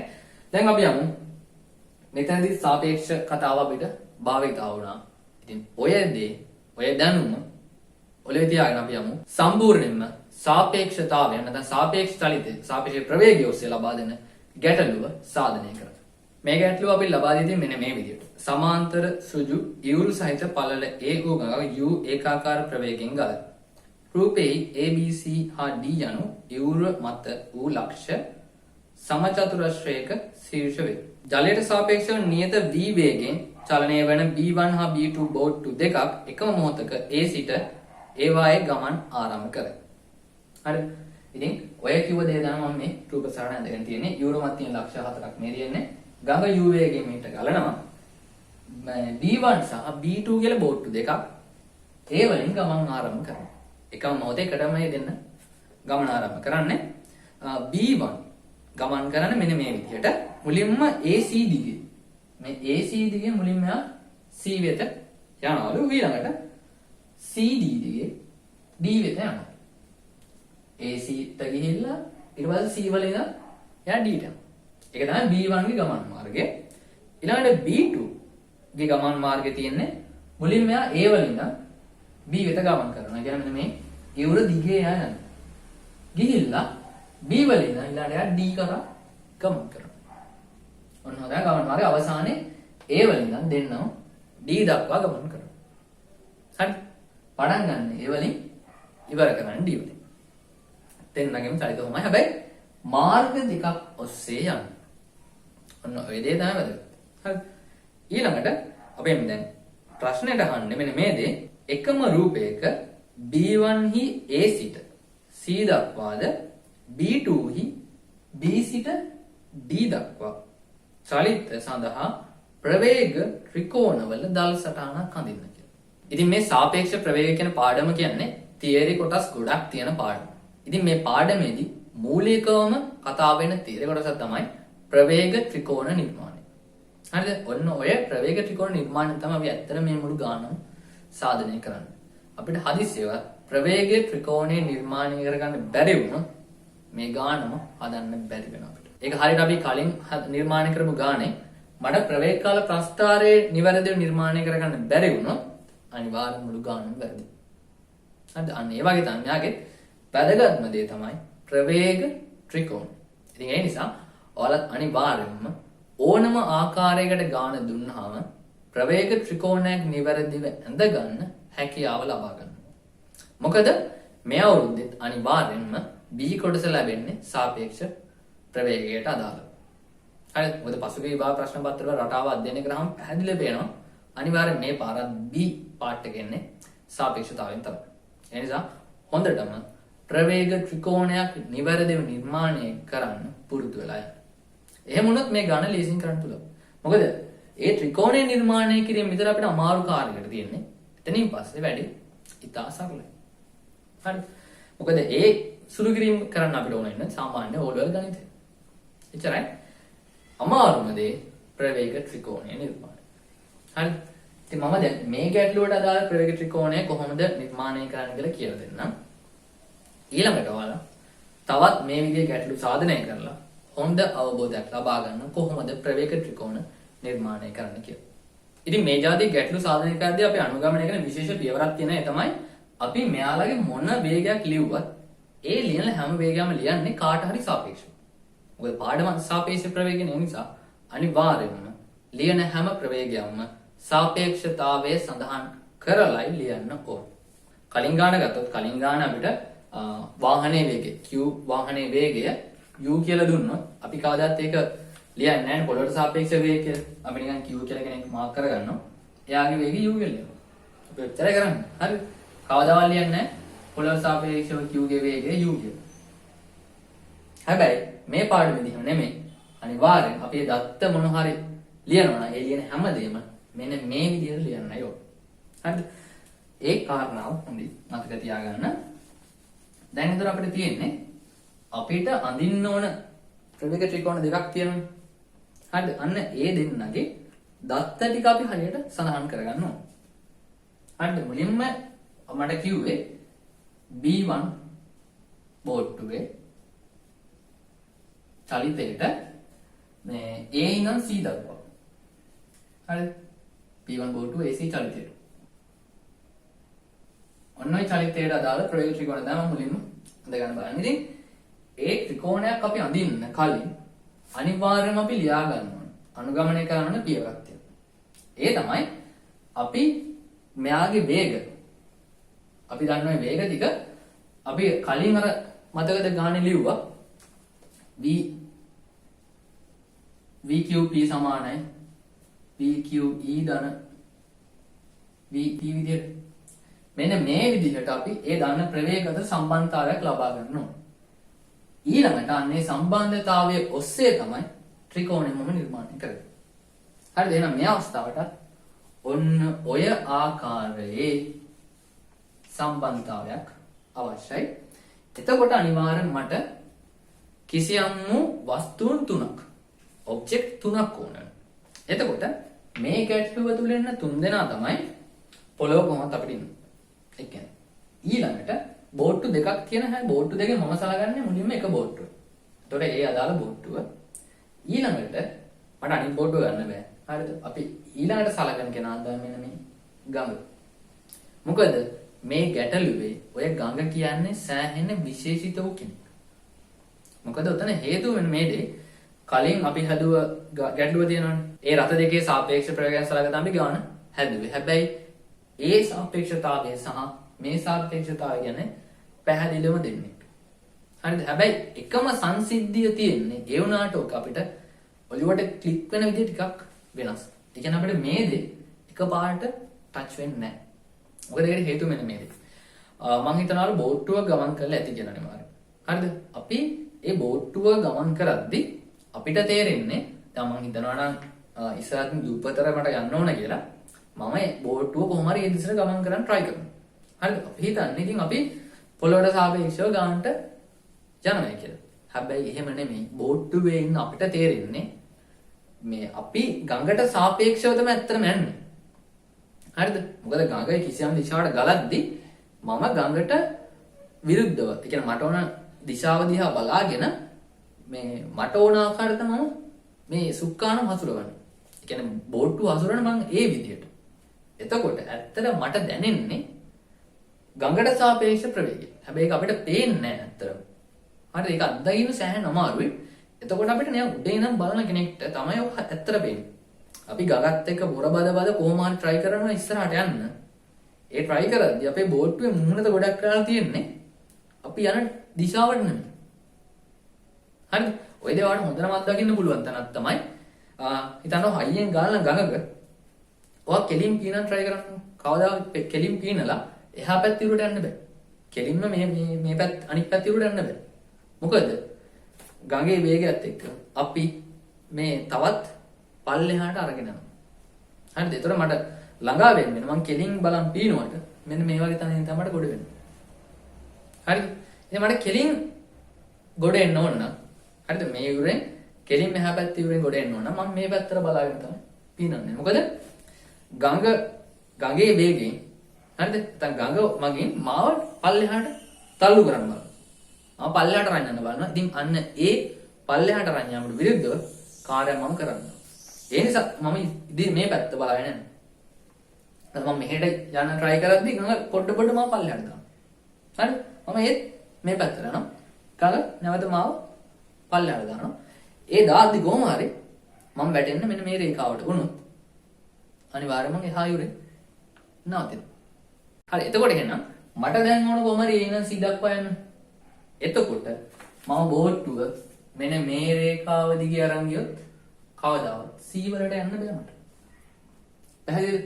එහෙනම් මම අනිවාර්යයෙන්ම එක්ක මේ දිශාවට හෝ මේ අතරමැද දිශාවට බෝට්ටුව හසුරවන්න. හරිද? එහෙම වුණොත් තමයි ඇත්තටම පොළවට සාපේක්ෂව ඒ ඉනම් C දක්වා යන්න පුළුවන්. හරිද? එහෙම නැත්නම් මට ඇත්තට යන්න වෙන්නේ C වලට නෙවෙයි වෙන ලක්ෂයක. C දිහා බලන් ගමන් ගියොත් වෙන පැත්තට යන්න වෙන්නේ. මේ දිශාවකට බෝට්ටුව හැසිරුවොත් කොහොම හරි මට C දක්වා යන්න පුළුවන්. පැහැදිලිද? එතකොට ගඟට සාපේක්ෂ චලිතයක් තියෙනවා. ඒ වගේම ගඟේ සහ මගේ කියන බෝට්ටුවේ ක්‍රියාවලි දෙකින් අවසානයේ ලැබෙන ගමන් මාර්ගය. එහෙම නැත්නම් අවසානයේ ලැබෙන ප්‍රවේගයක් තියෙනවා. ඕක තමයි පොළොවට සාපේක්ෂ ප්‍රවේගය වෙන්නේ. එහෙම නැත්නම් අපි උඩ ඉඳන් බලන කෙනෙක්ට බෝට්ටුව යනවා වගේ පේන්නේ මේ පැත්ත. හරි අවසානයේ ගමන් මාර්ගය. තේරෙනවද? මම හිතනවා දැන් ඔයාලට ඔය පොළොවට සාපේක්ෂව සහ ගඟට සාපේක්ෂව කියන කාරණා දෙක පැහැදිලි වෙන්නේ නැති කියලා. හරිද? ඒතර මට දැන් ඇත්තටම ඕන පොළොවට සාපේක්ෂව යන්න. ඒ ඉඳන් C දක්වා. එතකොට ගඟට සාපේක්ෂව මම කිසියම් දිශාවකට ගමන් කරන්න වෙනවා. මම මේ ගමන් කරන දිශාව දන්නවා. හැබැයි එයාගේ වේගය අපිට දුන්නා කීයද? v කියලා. ජලයට සාපේක්ෂව නියද v වේගයෙන් කියලා. එතකොට ඒ ඉඳන් C දක්වා පොළොවට සාපේක්ෂව යන වේගය මම දන්නේ නැහැ. හරිද? ඊළඟම පොළොවට සාපේක්ෂව b1 කියන බෝට්ටුව පොළොවට සාපේක්ෂව යන වේගය මම දන්නේ නැහැ. හැබැයි මම යාගේ දිශාව දන්නවා. කීයද මේ? අපිට කිව්වා මේ තියෙන්නේ සමචතුරස්‍රයක් කියලා. ABCD කියන සමචතුරස්‍රය. එහෙනම් මෙයාගේ කෝණය අංශක 45යි. මේ හැමෝමත් එහෙම. 35ක අන්තයක් තියෙන්නේ. එතකොට දිශාව මම දන්නවා. හරිද? හැබැයි එයාගේ වේගය දන්නේ නැහැ. ඒ වගේම ජලය අපි W කියලා ගමු බෝට. ජලයට සාපේක්ෂව බෝට්ටුවේ වේගය සැලකුවොත් මම යාගේ විශාලත්වය දන්නවා. හැබැයි දිශාව දන්නේ නැහැ කොහෙද කියලා. හරි කොහේ හරි දිශාවක් වෙයි AC ට මෙන්න මේ වගේ පැත්තකට වෙනවා. හරි. ඊළඟට මම දන්නවා පොළොවට සාපේක්ෂව ගඟේ වේගය යාගේ විශාලත්වයක් දන්නවා දිශාවක් දන්නවා. හරිද? මම දැන් සියල්ල දන්න එකම කෙනයි ඉන්නේ අනිත් අයගේ මොනෝහත් දත්තයක් මම දන්නේ. හරි. තේරුණාද? ඉතින් මම දැන් අපිට ඕන ඇත්තට මෙන්න මෙයානේ. ඒ කියන්නේ B1 ගේ පොළොවට සාපේක්ෂ කාරණා තමයි ඕනවට. ඉතින් මම මෙන්න මෙයා මූලික කරගෙන අර ප්‍රකාශන ලියනවා. ඒ ලියද්දි මට W නේ ගන්න මෙතන දාගන්න වෙන්නේ. ඒතර B1 W දන W E කියලා තමයි මට ප්‍රකාශන ලියවෙන්නේ. එතකොට මේ දත්තය මම දන්නවා දිශාව. මෙයාගේ මම දන්නවා වේගය මෙයාගේම දේවල් දෙකම දන්නවා. හරිද? ඔන්න මම දැන් එක කාරණාවක් ඔන්න ලියාගත්තා. හරිද? එතකොට ඔන්න එක ත්‍රිකෝණයක් අඳින්න මට ඔන්න දත්ත සෙට් එකක් තියෙනවා. හැබැයි දත්ත සෙට් එකේ ත්‍රිකෝණයක් අඳින්න අනිවාර්යෙන්ම අපි මොනවා හරි දෙකක්වත් දන්න ඕනේ. ඒ කියන්නේ u මට මාක් කරගන්න පුළුවන්. u මාක් කරාට මෙයාගේ දිශාව දන්නවා. මෙයාගේ දිශාව දන්න විශාලත්වය විතරයි. එතකොට මට ඇත්තටම මේ තියෙන දත්ත වලින් ත්‍රිකෝණයක් අඳගන්න බෑ. හරිද? ඒ නිසා තමයි එයාලා අපිට කිව්වේ B2 බෝට්ටුවේ චලිතයත් සලකලා මේ දෙන්නටම එකම සටහනක අඳින්න. අන්න එතකොට අපිට මෙන්න මේ අවුල මග ඇරලා මොනවා හරි විදිහකට ගාන ඒ කියන්නේ මොනෑම ආකාරයකට ත්‍රිකෝණය නිර්මාණය කරන්න හැකියාවක් ලැබේ. ඒ කියන්නේ ඊට දුන්න ගන්න අපි දැන් B2 චලිතයත් ඔය සලකලා බලමු. සලකලා මෙන්න මේ විදිහට එයාගේ ප්‍රකාශනයක් ලබාගෙන අපි යමු ත්‍රිකෝණය අදින්න. එයාටත් මේ කාරණා ටික අපි ලියාගත්තොත් B2 පොළවට සාපේක්ෂව ඇත්තටම යන්නේ මේ පැත්තට. ඒ කියන්නේ පොළවට සාපේක්ෂව දිශාව වෙන්න ඕන මේ පැත්ත. හැබැයි අපි දන්නේ නැහැ අගය කීයද කියලා. ඒ වගේම එයා ජලයට සාපේක්ෂව වේගය v ඒ වගේම ගංගේ වේගය මේ පැත්තට u. ඔන්න අපි දන්න දත්ත ටික අපි ඒක ලියාගමු මේ විදිහට. මට ඇත්තටම ඕන B2 ගේ පොළවට සාපේක්ෂව තියෙන දත්ත ටික. ඒතර මම මැදට w දා ඔබා ගත්තොත් කලින් වගේම මෙන්න මේ විදිහට ලියන්න. හරි. දැන් මෙයාගේ දිශාව ඉන්නේ මේ පැත්තට. පයි බෙදීම 4යි. මේක v නා මේ පැත්තට u. හරි. අන්න දෙවෙනි දත්ත ටික. හරි. ඔන්න මම දැන් ගාව දත්ත සෙට් දෙකක් තියෙනවා. ওই දත්ත සෙට් දෙක භාවිත කරලා මම මේ ත්‍රිකෝණ දෙකක් අතර තියෙනවා. ත්‍රිකෝණ දෙකම අපි එකම සටහනක අඳින්න ඕන. පැහැදිලිද? බලන්න මේ දෙන්නගේ කිසියම් පොදු කාරණා ටිකක් තියෙනවා. මොනවද? u දෙන්නගේ එකමයි දිශාවත් හරි. ඒ වගේම බලන්න v විශාලත්ව සමානයි. හැබැයි ඒ දෙන්නගේ දිශා වෙනස්. හරි දෙක හොඳට මතක තියාගන්න. AC දිශාව යන්න ඕන. A නම් C දක්වා බෝට්ටුවට යන්න ඕන. බෝට්ටුව අපි ගමන් කරවන්න ඕනේ මෙන්න මේ වගේ පැත්තකට. ඒ කියන්නේ මූණ හරවන්න ඉන්න ඕනේ මේ වගේ පැත්තකට. එහෙම වුණොත් තමයි ගංගෙනුත් අර දෙන වේගෙත් එක්ක අපිට මේ දිගේ යන්න පුළුවන්. අපිට B නම් D ට යන්න ඕන. ගඟ මේ පැත්ත යන ගමන්. ඒතර අපිට මෙන්න මේ වගේ දිශාවකට බෝට්ටුව හරවන්න ඉදුවොත් තමයි U වලින් කොහොමද අපි මෙහෙට තල්ලු කරන්නේ? අනේ තල්ලුවත් එක BD ඔස්සේ යන්න පුළුවන්. තේරෙනවද? එතකොට BD චලිතයට අදාළ V ගේ දිශාව වෙන්නේ මෙන්න මේ වගේ දිශාවක්. මෙයාගේ දිශාව වෙන්නේ මෙන්න මේ වගේ දිශාවක්. ඒක දෙන්නේ. හරිද? හැබැයි විශාලත්ව සමාන. හරිද? ඔන්න ඔය කියන ගුණාංගයේ භාවිතා කරලා තමයි මේ දෙන්න එකම සටහනක අඳිද්දී අපි වෘත්තයක් සම්බන්ධ තියරයක් භාවිත කරනවා. මොකද වෘත්තයේ අපි දන්න අරයන් සමානයි කියලා. මොන පැත්තට ගත්තත් එයාගේ අරය එකම. හරිද? ඉතින් මෙතනත් ඔන්න ඔය කාරණාව තියෙනවනේ. විශාලත්වයේ සමානයි දිශා වෙනස් වෙන්න පුළුවන්. ඉතින් ඔන්න විශාලත්වයේ සමාන කතාව අපි අරගෙන තමයි ඔය ප්‍රවේග ත්‍රිකෝණ දෙකම අපි වෘත්තයක් තුල නිර්මාණය කරන්න තීරණය කරන්නේ. හරිද? මම හිතනවා මේ තියරි පැහැදිලි නැති කියලා. ඔයාලා මෙච්චර කාලයක් වෘත්තේ මේ ප්‍රස්තාර ඇඳලා නැත්නම් වෘත්තේ භාවිතයෙන් ප්‍රවේග ත්‍රිකෝණ ඇඳලා අද තේරුම් ගන්න මේකට හේතුව මේකයි. විශාලත්වයේ සමාන වීම කියන කාරණාව තමයි වෘත්තේ කියන දේ ඉන්න හේතුව. හරි මේක තවත් ඊළඟසේ පැහැදිලි කරන්න කාරණාවක් මම ඉතා කෙටියෙන් තමයි මේ ඒක පැහැදිලි කරේ. හරිද? ඉතින් මට දැන් බෝඩ් ටිකක් ඉඩ ඕනේ සටහන අඳින්න. ඒ නිසා පොඩ්ඩක් මේ දේවල් මකනවා. හැබැයි වඩා හොඳ ඊට කලින් අපිට ලකුණු ලැබුණු තැන් ටික කියලා දෙනවා. හරිද? මෙන්න මේ සියලුම දත්ත ටික මාක් කර ගන්නවට. මේ දත්ත සියල්ල මාක් කර ගන්නවට මට ලකුණු 15ක් ලැබිලා තියෙනවා. මේ සියලුම දත්ත වලට ඊළඟට මේ ප්‍රකාශනය ලබා ගන්න ලකුණු 5කුත් මේ ප්‍රකාශනයේ ලකුණු 5කුත් ලකුණු 10ක් මේ කොටසට වෙන් වෙලා තියෙනවා. හරිද? මම දැන් මේ ටික වකනවා. අපි ඊළඟට යමු. වෘත්තයක් තුල මේ ප්‍රවේග ත්‍රිකෝණ දෙකම නිර්මාණය කරගන්න. ඉතින් වෘත්තයක මේ කියූ දේවල් සඳහන් කරද්දී අපි අනුගමනය කරන පළවෙනිම පියවර තමයි අපි දැන් මේ දෙන්නගෙම දන්න එක දත්තයක් තියෙනවනේ.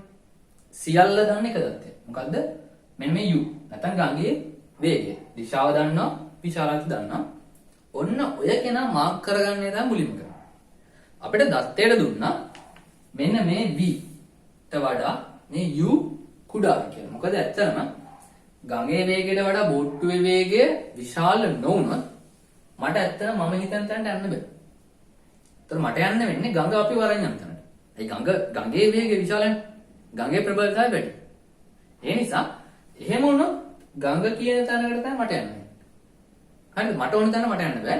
මට අවශ්‍ය තැනකට මට යන්න ඕන නම් ගඟේ වේගයට වඩා මගේ වේගය වැඩි වෙනවා. මේ ගැටලුව අපිට අන්න ඒ විදිහට තමයි ලබා දුන්නේ. බෝට්ටුවේ වේගය එනනම් බෝට්ටු දෙකේම වේගය ගඟේ වේගයට වඩා වැඩි. ඒ නිසා අපිට අවශ්‍ය කරන තැනට ළඟා වෙන්න පුළුවන්. හරිද? ඉතින් මේ වෘත්තයේ අරේ විදිහට අපි හිතන්නේ මෙන්න මේ v. හරිද? එතන මේ v මොකද මම කලින් කිව්වා මේ වෘත්තයක අරයන් සමාන. ඒක ප්‍රධානම දේ. ඒ නිසා තමයි මම මේ වෘත්තයේ අරේ විදිහට v ගත්තේ. හරිද? මේ විදිහට අපි අඳිමු. ඒවාට එකක් ඇඳාම තේරෙයි මොකද්ද මේකේ සිද්ධන කාරණා කියලා. මුලින්ම මේ වෘත්තය තුළ මම මාක් කරන්නේ මෙන්න මේ දන්න தත්ත්වය. එයා මාක් කරන විශේෂ විදියක් තියෙනවා. මොකද අපි එයාව සඳහන් කරන සාමාන්‍යයෙන් මෙන්න මේ ආකාරයට. ඒ කියන්නේ එයාගේ වේගය නැත්නම් අපි එයා දින මේ රේඛාව දිනවනේ. ඒ රේඛාව කේන්ද්‍රයෙන් ඉවර වෙන විදියට. තේරුණාද?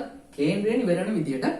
මොකද මෙතන මේ ත්‍රිකෝණයේ සම්බන්ධයෙන් වෙන මූලික කාරණා මෙන්න මේකයි.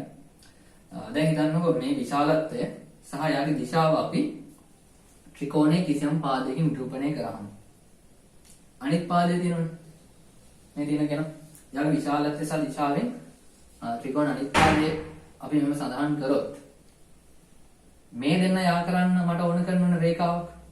ඔන්න ඔය රේඛාවෙන් මෙන්න මේ කෙනා මට ලැබෙන්න ඕන. එයාගේ විශාලත්වය සහ දිශාව. ඔන්න ඕක තමයි මේ ප්‍රවේග ත්‍රිකෝණ මූලිකම සිද්ධාන්තය. එතකොට ඒ දේ තමයි මෙතනටත් මූලික වෙන්නේ. හරිද? තේරෙනවද? ඒතර මේ දෙන්නගෙන් මෙයා හැදෙන්න ඕන. එතකොට මෙයා මෙතනින් නැවදුනහම අනිත් කෙනා පටන් ගන්න ඕන මෙතන ඉඳන් මොන හරි පැත්තක. ඒ කියන්නේ මේ v අපි පරිධිය වෙනකන් දික් කරනවා. එහෙනම් මේ වෘත්තයක් අරගත්තේ. එතකොට මෙයා විශාලත්වය එකම අගේ. හරි. එතකොට මෙයා පරිධිය කිසියම් තැනකට ළඟා වුණාම මෙතන ඉඳන් ඔය පරිධියට අපි අඳින රේඛාවෙන් මෙන්න මෙයා මට ලැබෙනවා. හරිද? නෝදානද? ඉතින් එතකොට මුලින්ම මම දැන් මෙයාව මාක් කරගන්න බෑනේ. මොකද හේතුව මෙයාගේ දිශාව මම දන්නේ. හැබැයි මම මෙයාගේ දිශාව දන්නවා. මෙයාගේ දිශාව කොහොමද එන්නවනේ දැන් මම කියවනේ. අපි නිකන් හිතමු v මේ පැත්තට කියලා.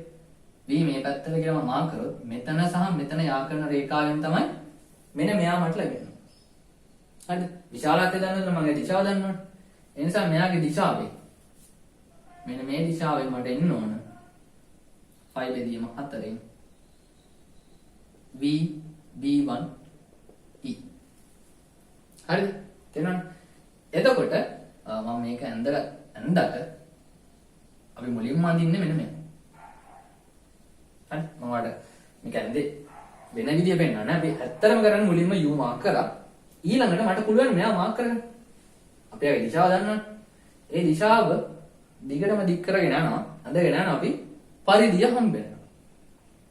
එතකොට පරිධියේ හම්බෙන ඔන්න ලක්ෂ්‍යය තියෙනවනේ. අන්න ඒ ලක්ෂ්‍යයයි න්‍යාය කේන්ද්‍රය අපි මෙන්න මේ විදියට යා කරනවා. ඔන්න යා කිරීමෙන් අපිට ලැබෙනවා v ගේ දිශාව. එහෙම නැත්නම් මේ b1 චලිතයට අදාළ බෝට්ටුවේ වේගය අපි කොහොමද දන්නව? යාගේ දිශාව. හරි? අපි උනන් යාට තීරය කියලා ඕනෙමුත් දාගමු. හරි. ඔන්න මම දැන් මෙයාට අදාළ ප්‍රවේග ත්‍රිකෝණය ඇඳගත්තා. දැන් යමු මෙයාට. අඳි. මෙයාගේ අඳිද්දි දැන් මේ වෙනකොට මම u මාක් කරගෙන ඉවරයි. මේ u ම තමයි මෙයාට තියෙන්නේ. හරිද? කලින් වගේම මම v දන්නේ නැහැ. ඒ v හොයන්න තමයි මම මේ වෘත්තය ගැහුවේ. හරිද? ඒක මතක තියාගන්න. එතකොට මම කරන්නේ මොකද? මෙන්න මේ දිශාව මාක් කරගන්න. හරි, ඒ කියන්නේ මෙතන ඉඳන් මේ විදිහට 5 බෙදීම 4ක් අපි මාක් කරගන්න තියෙනවා. හරිද? එතකොට එයා පරිධියේදී හමු වෙන ලක්ෂය තියෙනවනේ. අන්න ඒ ලක්ෂයට කේන්ද්‍රේ ඉඳන් අපි මෙන්න මේ විදිහට රේඛාවක් අඳිනවා. අන්න ඒ රේඛාවේ මට v ලැබෙනවා. අපි එතන කෝණය පොඩ්ඩක් මේ විදිහට මාක් කරමු ඇල්ෆා විදිහට. එතන මට ඊට මැද දිශාව මෙහෙම ඇල්ෆා කෙනෙක් දැම්මා. ඔන්න මට දැන් සම්පූර්ණ චලිතයම ආවා P2E. හරි. මම වැඩේ ඉවරයි. ඒ කියන්නේ ප්‍රවේග ත්‍රිකෝණ දෙකම ඔන්න මම දැන් එකම රූපයක ඇඳගත්තා. හරිද? මේක තමයි මේ ගැටලුවේ තියෙන ප්‍රධානම කාරණාව. මේක අපි ඇඳගත්තා කියන්නේ මෙතනින් ගාන ඇත්තටම හදලා ඉවරයි. හරි, අපේ ප්‍රශ්න විදිහට අහන්නේ එනයින් A සිට C දක්වා චලිතයේ B1 බෝට්ටුවේ වේගය අපිට අගයක් දීලා තියෙනවා. අන්න ඒ බව පෙන්වා B සිට D දක්වා චලිතයේ B2 බෝට්ටුවේ වේගය සොයන්න. හරි, එහෙනම් මුලින්ම අපි ඔය දීපු වගේ හොයලා බලමු. ඒ කියන්නේ අර අපිට ලබා දුන්නු B1 බෝට්ටුවේ වේගය අපිට එනවාද කියලා බලමු. ඒ එනවා නම් අපි හරි. කියන්නේ මේ අදගත් සටහනේ කිසිදු වැරදක් නැහැ. ඊළඟට අපි B2 ගේ වේගය හොයමු. ඉතින් දැන් අපි මුලින්ම හොයන්න තියෙන්නේ B1 ගේ වේගය. ඒ කියන්නේ ඔය වේගයේ විශාලත්වය අපිට එන්නේ මෙන්න මේ දිගේ. හරිද? PQ දිගෙන් මට මේ වැදගත් වෙන ලක්ෂ ටික මම පොඩ්ඩක් මාක් කරගත්තා. මෙයා කේන්ද්‍රය O විදියට, මෙයා Q, මෙයා P, මෙයා R විදියට. මෙයා හොයන්න අපිට අවශ්‍ය වෙන්නේ O level ගණිතය. හරිද? අමුතු සුළු ගියේ මුකුත් නැහැ. සාමාන්‍ය O level ගණිතය තියෙන. කියන්නේ ජ්‍යාමිතිය කියන දේ තමයි මේ අවස්ථාවේ භාවිත වෙන්නේ. හැබැයි ජ්‍යාමිතිය කිව්වම ගොඩක් අය එකපාර බය වෙනවා. මොකද ජ්‍යාමිතියට O level කාලෙත් ගොඩක් අය බයයි. මේ A level වලදී සෑහෙන බයයි. මේ කොටසදී එහෙම බය වෙන්න ඕනේ නැහැ. චුට්ටක් හිතන්න තියෙන්නේ. මට ඕන දැන් මේ දිගට මම U ගේ ඔක්කොම දේවල් දන්නවා. V ගේ විශාලත්වය දන්නවා. හැබැයි මේ කෝණයවත් එහෙම නැත්නම් මේ දෙන්න අතර තියෙන කෝණයවත් මුකුත් මම දන්නේ නැහැ. ඒ නිසා යාගේ කෝණයක් එන්නේ නැති වෙන විදිහට වැඩේ කරන්න පුළුවන් නම් සෑහෙන හොඳයි. හරිද? ඉතින් ඔය වැඩේ කරන්න මම මෙන්න මෙහෙම දෙයක් හිතනවා. හරි. මම මේ ඊට දෙක පොඩ්ඩක් මකනවා. මම ලම්බකයක් ගහගන්නවා මෙයාට. හරි. ඔය ඇඳ ගන්න ලම්බකේ මට විශාලත්වය මේ U ඇසුරෙන් ලියන්න පුළුවන්. මම චුට්ටක් යා මෙතනින් ඇඳලා පෙන්නන්න. මේ දිග U. මේ මම ඇඳගත්ත ලම්බකය මේ O මේ P අපි යාට දාගමු L කියලා. මේ ලම්බකේ L. හරි L1 කියලා දාගමු. මොකද සමහරට මෙයාට ලම්බයක් අඳගන්න වෙයි. මෙයා L1 නම් මෙයා 5 බෙදීම 4. මෙයා ලම්බකයක් නම් මෙයා 5 බෙදීම 4. එහෙම වෙන්න ඕනේ. එතකොට මේක U නම් U cos 45න් මට මේ දිග. OL1. OL1 කියන්නේ U cos 45 කියන්නේ U බෙදීම මූල දෙක. ඒ වගේ මේ දිගත් U බෙදීම මූල දෙක. හරිද? එහෙනම් මම මේ දෙකම හොයාගත්තා. ඉතින් බලන්න මට ඕන මෙන්න මේ සම්පූර්ණ දෙක PQ නෙවුනේ. මට ඉතින් PQ ලියාගත්ත හැම මොකද මේ ටික මකනවා මේ විදිහට. මොකද මේ ටික මට අවශ්‍ය නැහැ. ඉතින් මට PQ දෙක ලියා ගන්න පුළුවන්. PL1 ධන L1Q විදිහට. හරි මම දැන් ඇත්තටම PL1 මේ වෙනකොටත් හොයාගෙන ඉවරයි. L1Q තමයි මට හොයාගන්න තියෙන්නේ. ඉතින් ඒක හොයන්න මට පුළුවන් නේද? පයිතගරස් ප්‍රමේය භාවිතා කරන්න. මම L1 නෝ දන්නවා. මෙයාගේ විශාලත්වය දන්නවා දිශාව දන්නේ නැහැ. ඒ කියන්නේ ආනතිය මම දන්නේ නැහැ ඊට. එවනට පයිතගරස් ප්‍රමේයට කෝණය අදාළ නැහැ. එයාට ඕන විශාලත්වය විතරයි. ඉතින් මට පයිතගරස් ප්‍රමේය මේ L1Q ගන්න පුළුවන්. මම මෙතන එක ලියන L1Q වර්ග සමානයි V වර්ග. මේ V වර්ග ගන්න කාරණය V වර්ග ඍණ මෙන්න මෙයාගේ වර්ගය. හරිද? ඒතර U වර්ග බෙදීම 2 එයාගේ වර්ගමූලය. V වර්ග ඍණ U වර්ග බෙදීම 2 වර්ගමූලය. තමයි එළවන්න q කියන්නේ. එහෙනම් මේක ආදේශ කරමු. ඔය දත්ත ටික. u බෙදීම මූල දෙක ධන වර්ගමූල ඇතුලේ 2යි v වර්ග දින u වර්ග බෙදීම දෙක. අපිට සුළු කළම ලියමු. හරි දැන් අපි මෙයාව පොඩ්ඩක් සුළු කරලා ගමු. මොකද අපිට අර පේපරේ දුන්න උත්තරේම අරගෙන පෙන්නන්න. ඉතින් චුට්ටක් හිතුවොතින් අපිට පේනවා දැන් අපි උත්තරේ අත්ත ළඟ ඉන්නේ. මොකද මට පුළුවන් මේ දෙන්නගෙම යටි මූල දෙකක් පොදුවේ එකට ගන්න. හරිද? මූල දෙකක් මම පොදුවේ එළියට ගත්තොත් යටින් මෙතන u ඉතුරු වෙනවා. මෙතන වර්ගමූල ඇතුළේ ඉතුරු වෙන්නේ 2යි v වර්ග දෙන u වර්ග. ඉතින් අපිට ඕනෝක තමයි ගානේ පිළිතුරු දෙක දියුද. ඔන්න මම දැන් එයාගේ u. ඒ කියන්නේ ඇත්තටම b1 ගේ වේගය. ඒ කියන්නේ අපි ඉතින් ලියමු b1 e. පොළොවට සාපේක්ෂව b1 ගේ වේගය මෙන්න මේක. හරි. අපි දැන් ඒක හෙව්වා. ඒ කියන්නේ අපි මේ අදගත් සටහන. හරි.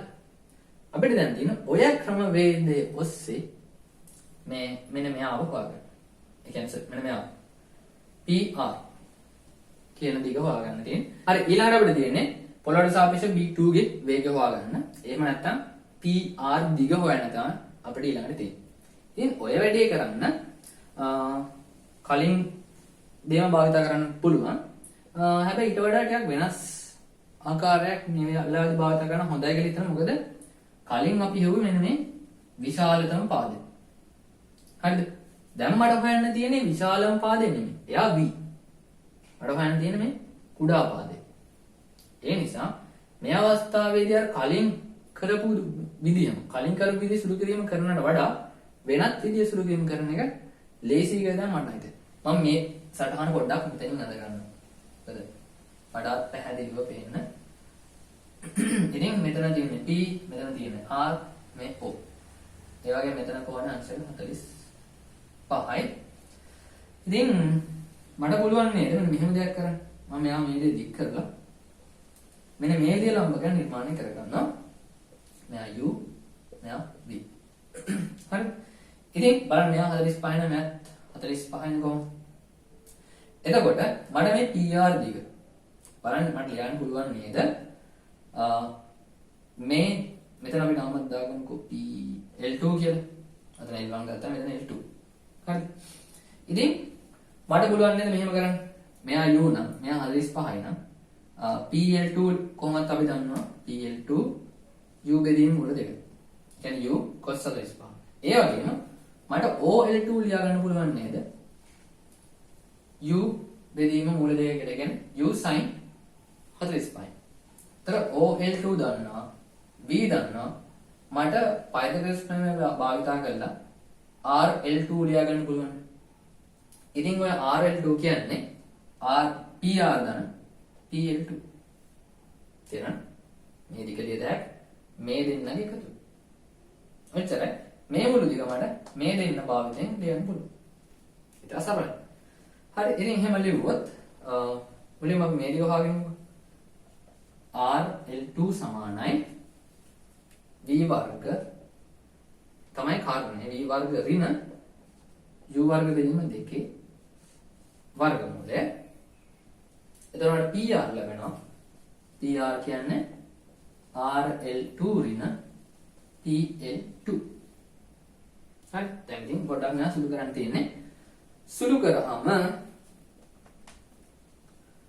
RL2 කියන්නේ මෙයාගේ V වර්ග ඍණ පොඩ සුළු කළාම U වර්ග බෙදීම දෙක ඍණ PL2 කියන්නේ මේ දෙක කීයද U බෙදීම මූල දෙකයි මඩ බුලන් කලින් වගේ මූල දෙකක් පොදුවේ එළියට ගන්න. ඒතර පිළිතුර ලැබෙනවා 2යි V වර්ග ඍණ U වර්ග වර්ගමූල ඍණ U විදියට.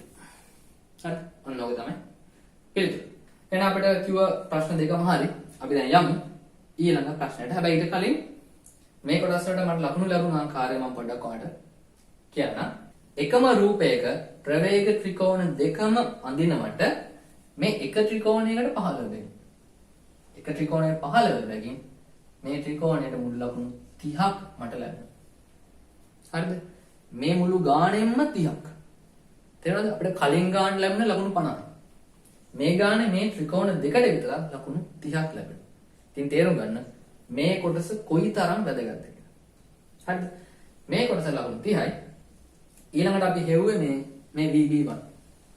මෙයාගේ හොයනකොට මට ලකුණු 10ක් එංගලා තියෙන. ඒක මේ ස්ලූපින් කරලා ඔය දේ සෙවීමට. ඉතින් අපි භාවිතා කරන ක්‍රමය ඉතාමත්ම කෙටි ක්‍රමයක් වුණොත් වඩාත්ම හොඳයි. මොකද ගොඩක් දිග ක්‍රම වලට යන්න එපා.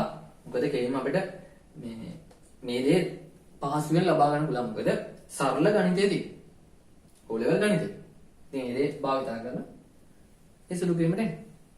හරි. ඊළඟට මෙන්න මේ B2 ගේ වේගය හොයනකොට අපිට ලකුණු 10ක් ලබා දෙනවා. කලින් වගේම මේ කොටසදී ලකුණු 50ක් මෙතන තියෙනවා. ඊළඟට අපෙන් අහලා තියෙන්නේ B1 හා B2 බෝට්ටු දෙකම එකම මොහොතකදී D වෙත ළඟා වන බව තවදුරටත් පෙන්වනවා. ඉතින් බලන්න මේ ගානේ මේ B1 ගමන් කරන්නේ A ඉඳන් C ට ගිහිල්ලා D ට. B2 යන්නේ මුලින්ම B ට ගිහිල්ලා ඊළඟට D ට. හරිද? ඒ හැම අවස්ථාවකම බෝට්ටුවේ වේගය v. හරිද? v වේගෙන් තමයි කොහොම හරි මේ ජලය තුල ගමන් කරන්නේ. හැබැයි එහෙම ගමන් කරාට ඇත්තටම එයා ගමන් වෙන්නේ වෙනත් වේගයකින්. v වලින් නෙමෙයි. ඇත්තටම කියන්නේ පොළොවට සාපේක්ෂව යන්නේ v වලින් නෙමෙයි. අපි නිකන් හිතමු a ඉඳන් b වට යනවා කියලා. ඒ යද්දි ඇත්තටම බෝට්ටුව සෑහෙන ලොකු වේගකින් යනවා. මොකද එයා v වේගෙන් යනවා. ඊට අමතරව ගඟෙනුත් එයාට තල්ලුවක් තියෙනවා. u වල. එතකොට a නම් b ට සෑහෙන ඉක්මනට යනවා. හරිද? හැබැයි යාට B වලින් නම් D ට යන්න ටිකක් අමාරුයි. ලොකු කාලයක් ගත වෙනවා. මොකද මේ ගංගේ චලිතය තියෙන මේ පැත්ත. ගඟට විරුද්ධව ලොකු කාර්යයක් කරමින් තමයි උඩට යන්නේ. ඒක මේ කොටස ඉතා ඉක්මනට ආවට. එහෙනම් B ඉතාම ඉක්මනට ආවට B නම් D ට යන්න ටිකක් වෙලා ගත වෙනවා. හරි.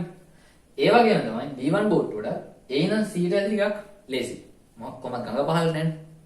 එතකොට අපිට චුට්ටක් අර බෝට්ටුව හැසිරවීම විතරයි හිතන්න තියෙන්නේ.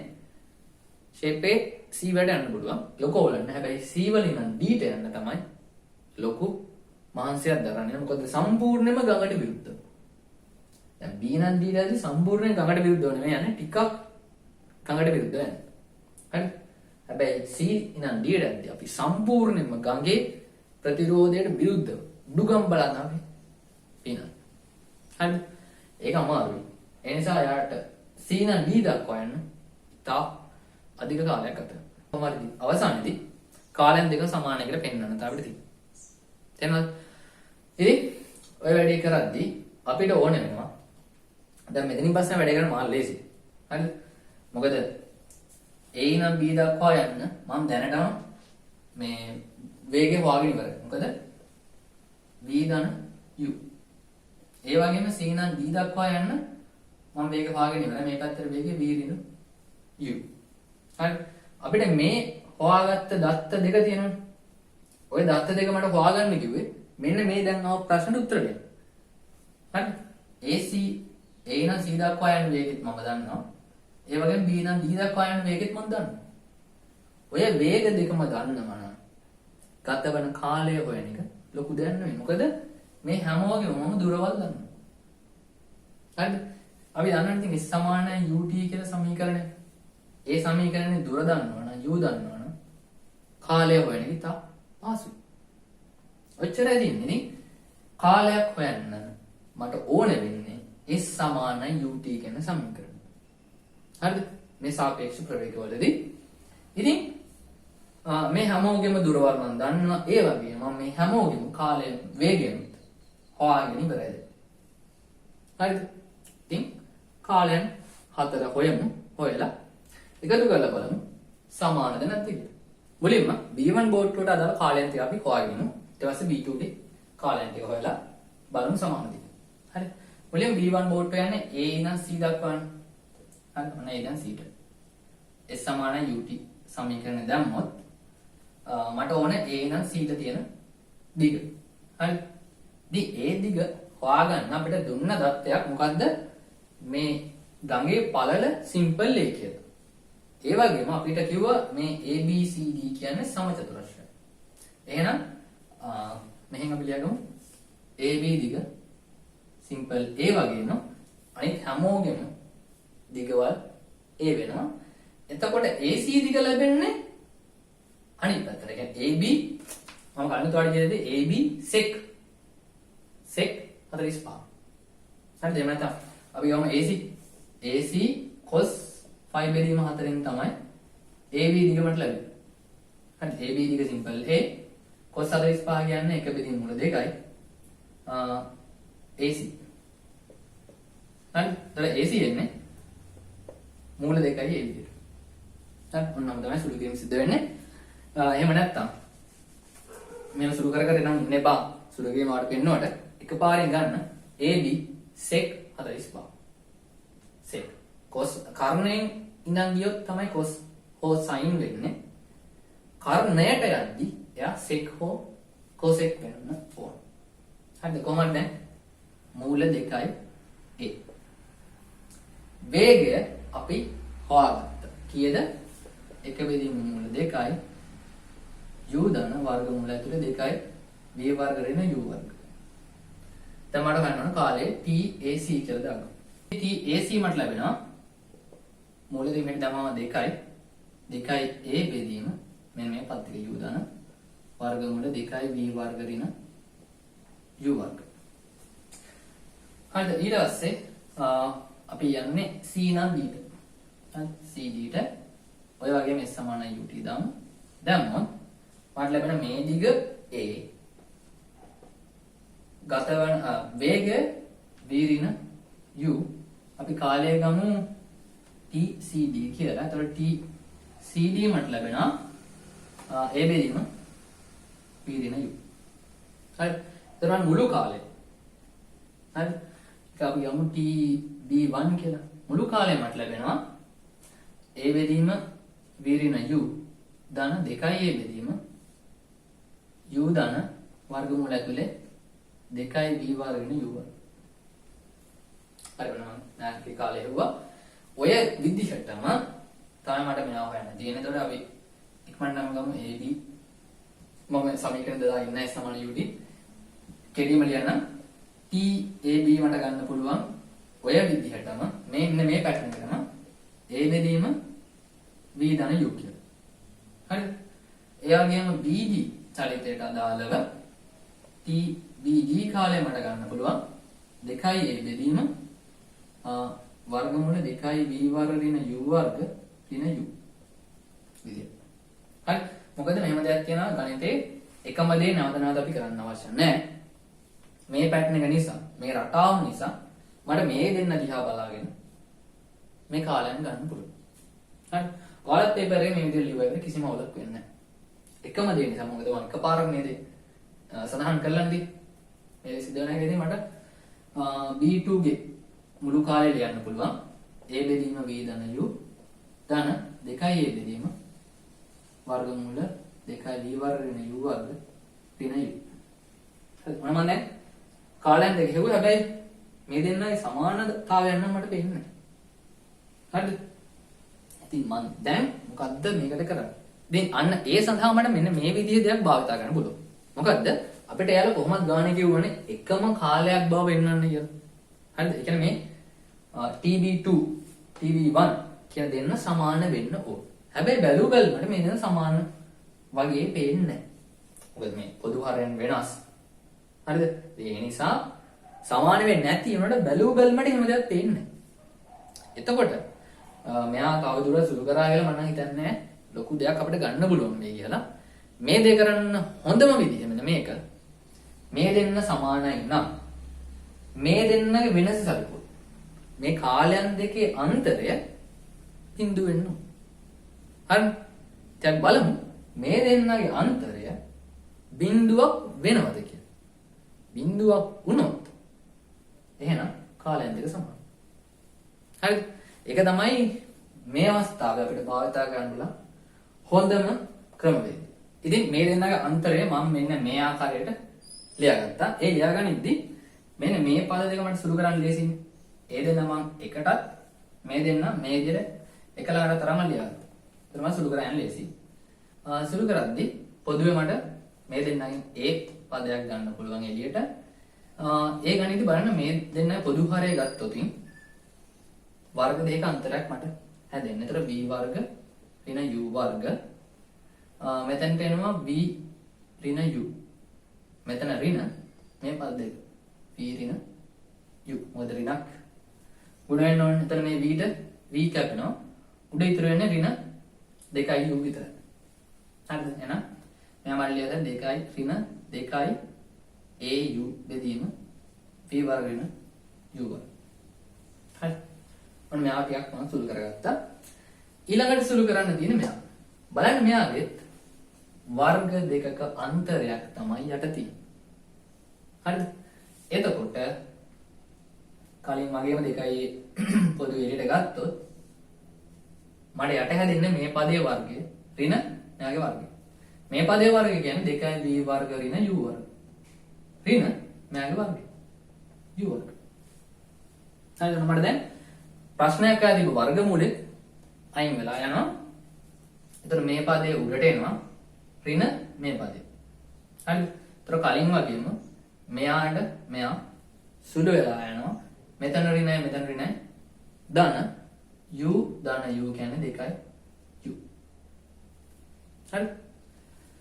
ඉතින් බලන්න මෙතන 2i v වර්ග ඍණ u වර්ග ඍණ u වර්ග කියන්නේ ඍණ 2i u වර්ග. මට උතනින් දෙකක් පොදු එළියට ගන්න පුළුවන්. ඒ ගන්න දෙක මේ උඩ දෙකට කපලා යනවා. හරිද? කැපුණාම ධන 2i මේ 2i මේ a සහ මෙතන u යට හැදෙන්නේ v වර්ග ඍණ u වර්ග. බලන්න දැන් මේ පද බොහොම පාසෙන් සුළු වෙලා උත්තරේ බිඳුව කියලා එනවා. ඒ කියන්නේ කාලයන් දෙක අතර අන්තරය බිඳුවයි නම් මේ කාලයන් දෙක එකිනෙකට සමානයි. එහෙනම් එකම මොහොතකදී මේ දෙන්නම d කරා ළඟා වෙනවා. අපි එක ලියමු අදින් b1 හා b2 both 2 දෙකම එකම මොහොතකදී d වෙත ළඟා වේ. ඔන්න හරි. මෙන්න මේ විදිහට මම අපිට කිව්ව අවසාන වැඩේ කරමු. ඉතින් මේ වැඩේ කරද්දී අපිට මෙන්න මේ කාලයන් දෙක හොයාගන්නවට ලකුණු 5 බැගින් ලකුණු 10ක් ලැබිලා තියෙනවා. ඊළඟට මම මෙන්න මේ විදිහට සුළු කිරීමයි. ඒ කියන්නේ ඔයා වෙන ක්‍රමවේදයක් භාවිත කරාත් ඔයාලට මේ ලකුණු ටික ලැබෙනවා. කොහොම හරි ඕනෑම විදිහකට හරි ඔයා මෙන්න මේ දේ සුළු කරනකොට වෙනම ලකුණු 15ක් ලැබිලා තියෙනවා. කාලයන් දෙක සමානයි කියලා පෙන්වීමට. හරිද? කොහොමත් ඔය වැඩේ කරන්නේ මේ දෙන්නා ඔයා ගන්න ඕනේ. මේ දෙකට 10යි. මේ ඉතුරු වැඩේට ලකුණු 15යි. හරිද? මට මේ කරපු සුළු කිරීමට ලකුණු ලැබෙන්නේ මෙන්න මේ.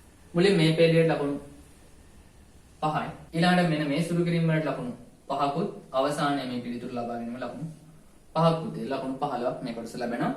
ඔයා ලියන සුළු කිරීමට ඒ විදිහට ලකුණු 15ක් ලැබෙනවා. ඒ නිසා ලකුණු 15 තියෙන්නේ කොහොම හරි ඉතා ඉක්මනින්ම මේ සුළු කිරීම කරන්න. හරිද? බලන්න මම දැන් ඉතා අඩු පෙළි ගන්න ලිව්වේ. ඉතින් මට ලකුණු 15 ලැබෙනවා. ඉතින් ඔයා ලකුණු 15ක් ගන්න කියලා පිටුවක් දෙයක් විතර සුළු කර ඉඳියොත් කාලයක් කරා. හරිද? ඒ නිසා ඉතාම අඩු පෙළි ගානකින් සුළු කිරීම කරන්න බලන්න. ඒ දේ තමයි වැදගත්ම වෙන්නේ. හරිද? ඉතින් ඔන්න ඔය විදිහට මම 2019 11 වෙනි ගාන සම්පූර්ණයෙන්ම සාධනය කරා. ඒතර මේ සාපේක්ෂතාවයේ ඔස්සේ ලබා දුණු ගානට අපිට ලකුණු 100ක් වෙන් වෙලා තියෙනවා. ප්‍රවේග කාල වලින් ලබා දුණු ගාන ලකුණු 50යි අපිට ලැබිලා තියෙන්නේ. ඒ විතර මුල් ලකුණු 150ක් මේ සම්පූර්ණ ප්‍රශ්නෙට අපිට ලැබෙනවා. හරිද? ඉතින් මේ මම කියලා දුන්නු තියරි කොටස් වගේම තවත් මේවා ගැටලු සාධනය කරන්න. එතකොට ඔයාට මේ පාඩම් කොටස දාලා හොඳ දැනුමක් ලබා ගන්න පුළුවන්. ඒ වගේම මේ අවුරුද්දේ A level paper එක ගානත් ඔයාට අනිවාර්යෙන් කරන්න හැකියාව ලැබෙනවා. හරිද? එහෙනම් හොඳින් විභාගයට මුහුණ දෙන්න. ඒ වගේම තවත් මේ වගේ වීඩියෝ එකකින් අපි ඉදිරියට හම්බෙමු. එතෙක් ඔබ හැමදාම සුබ දවසක්.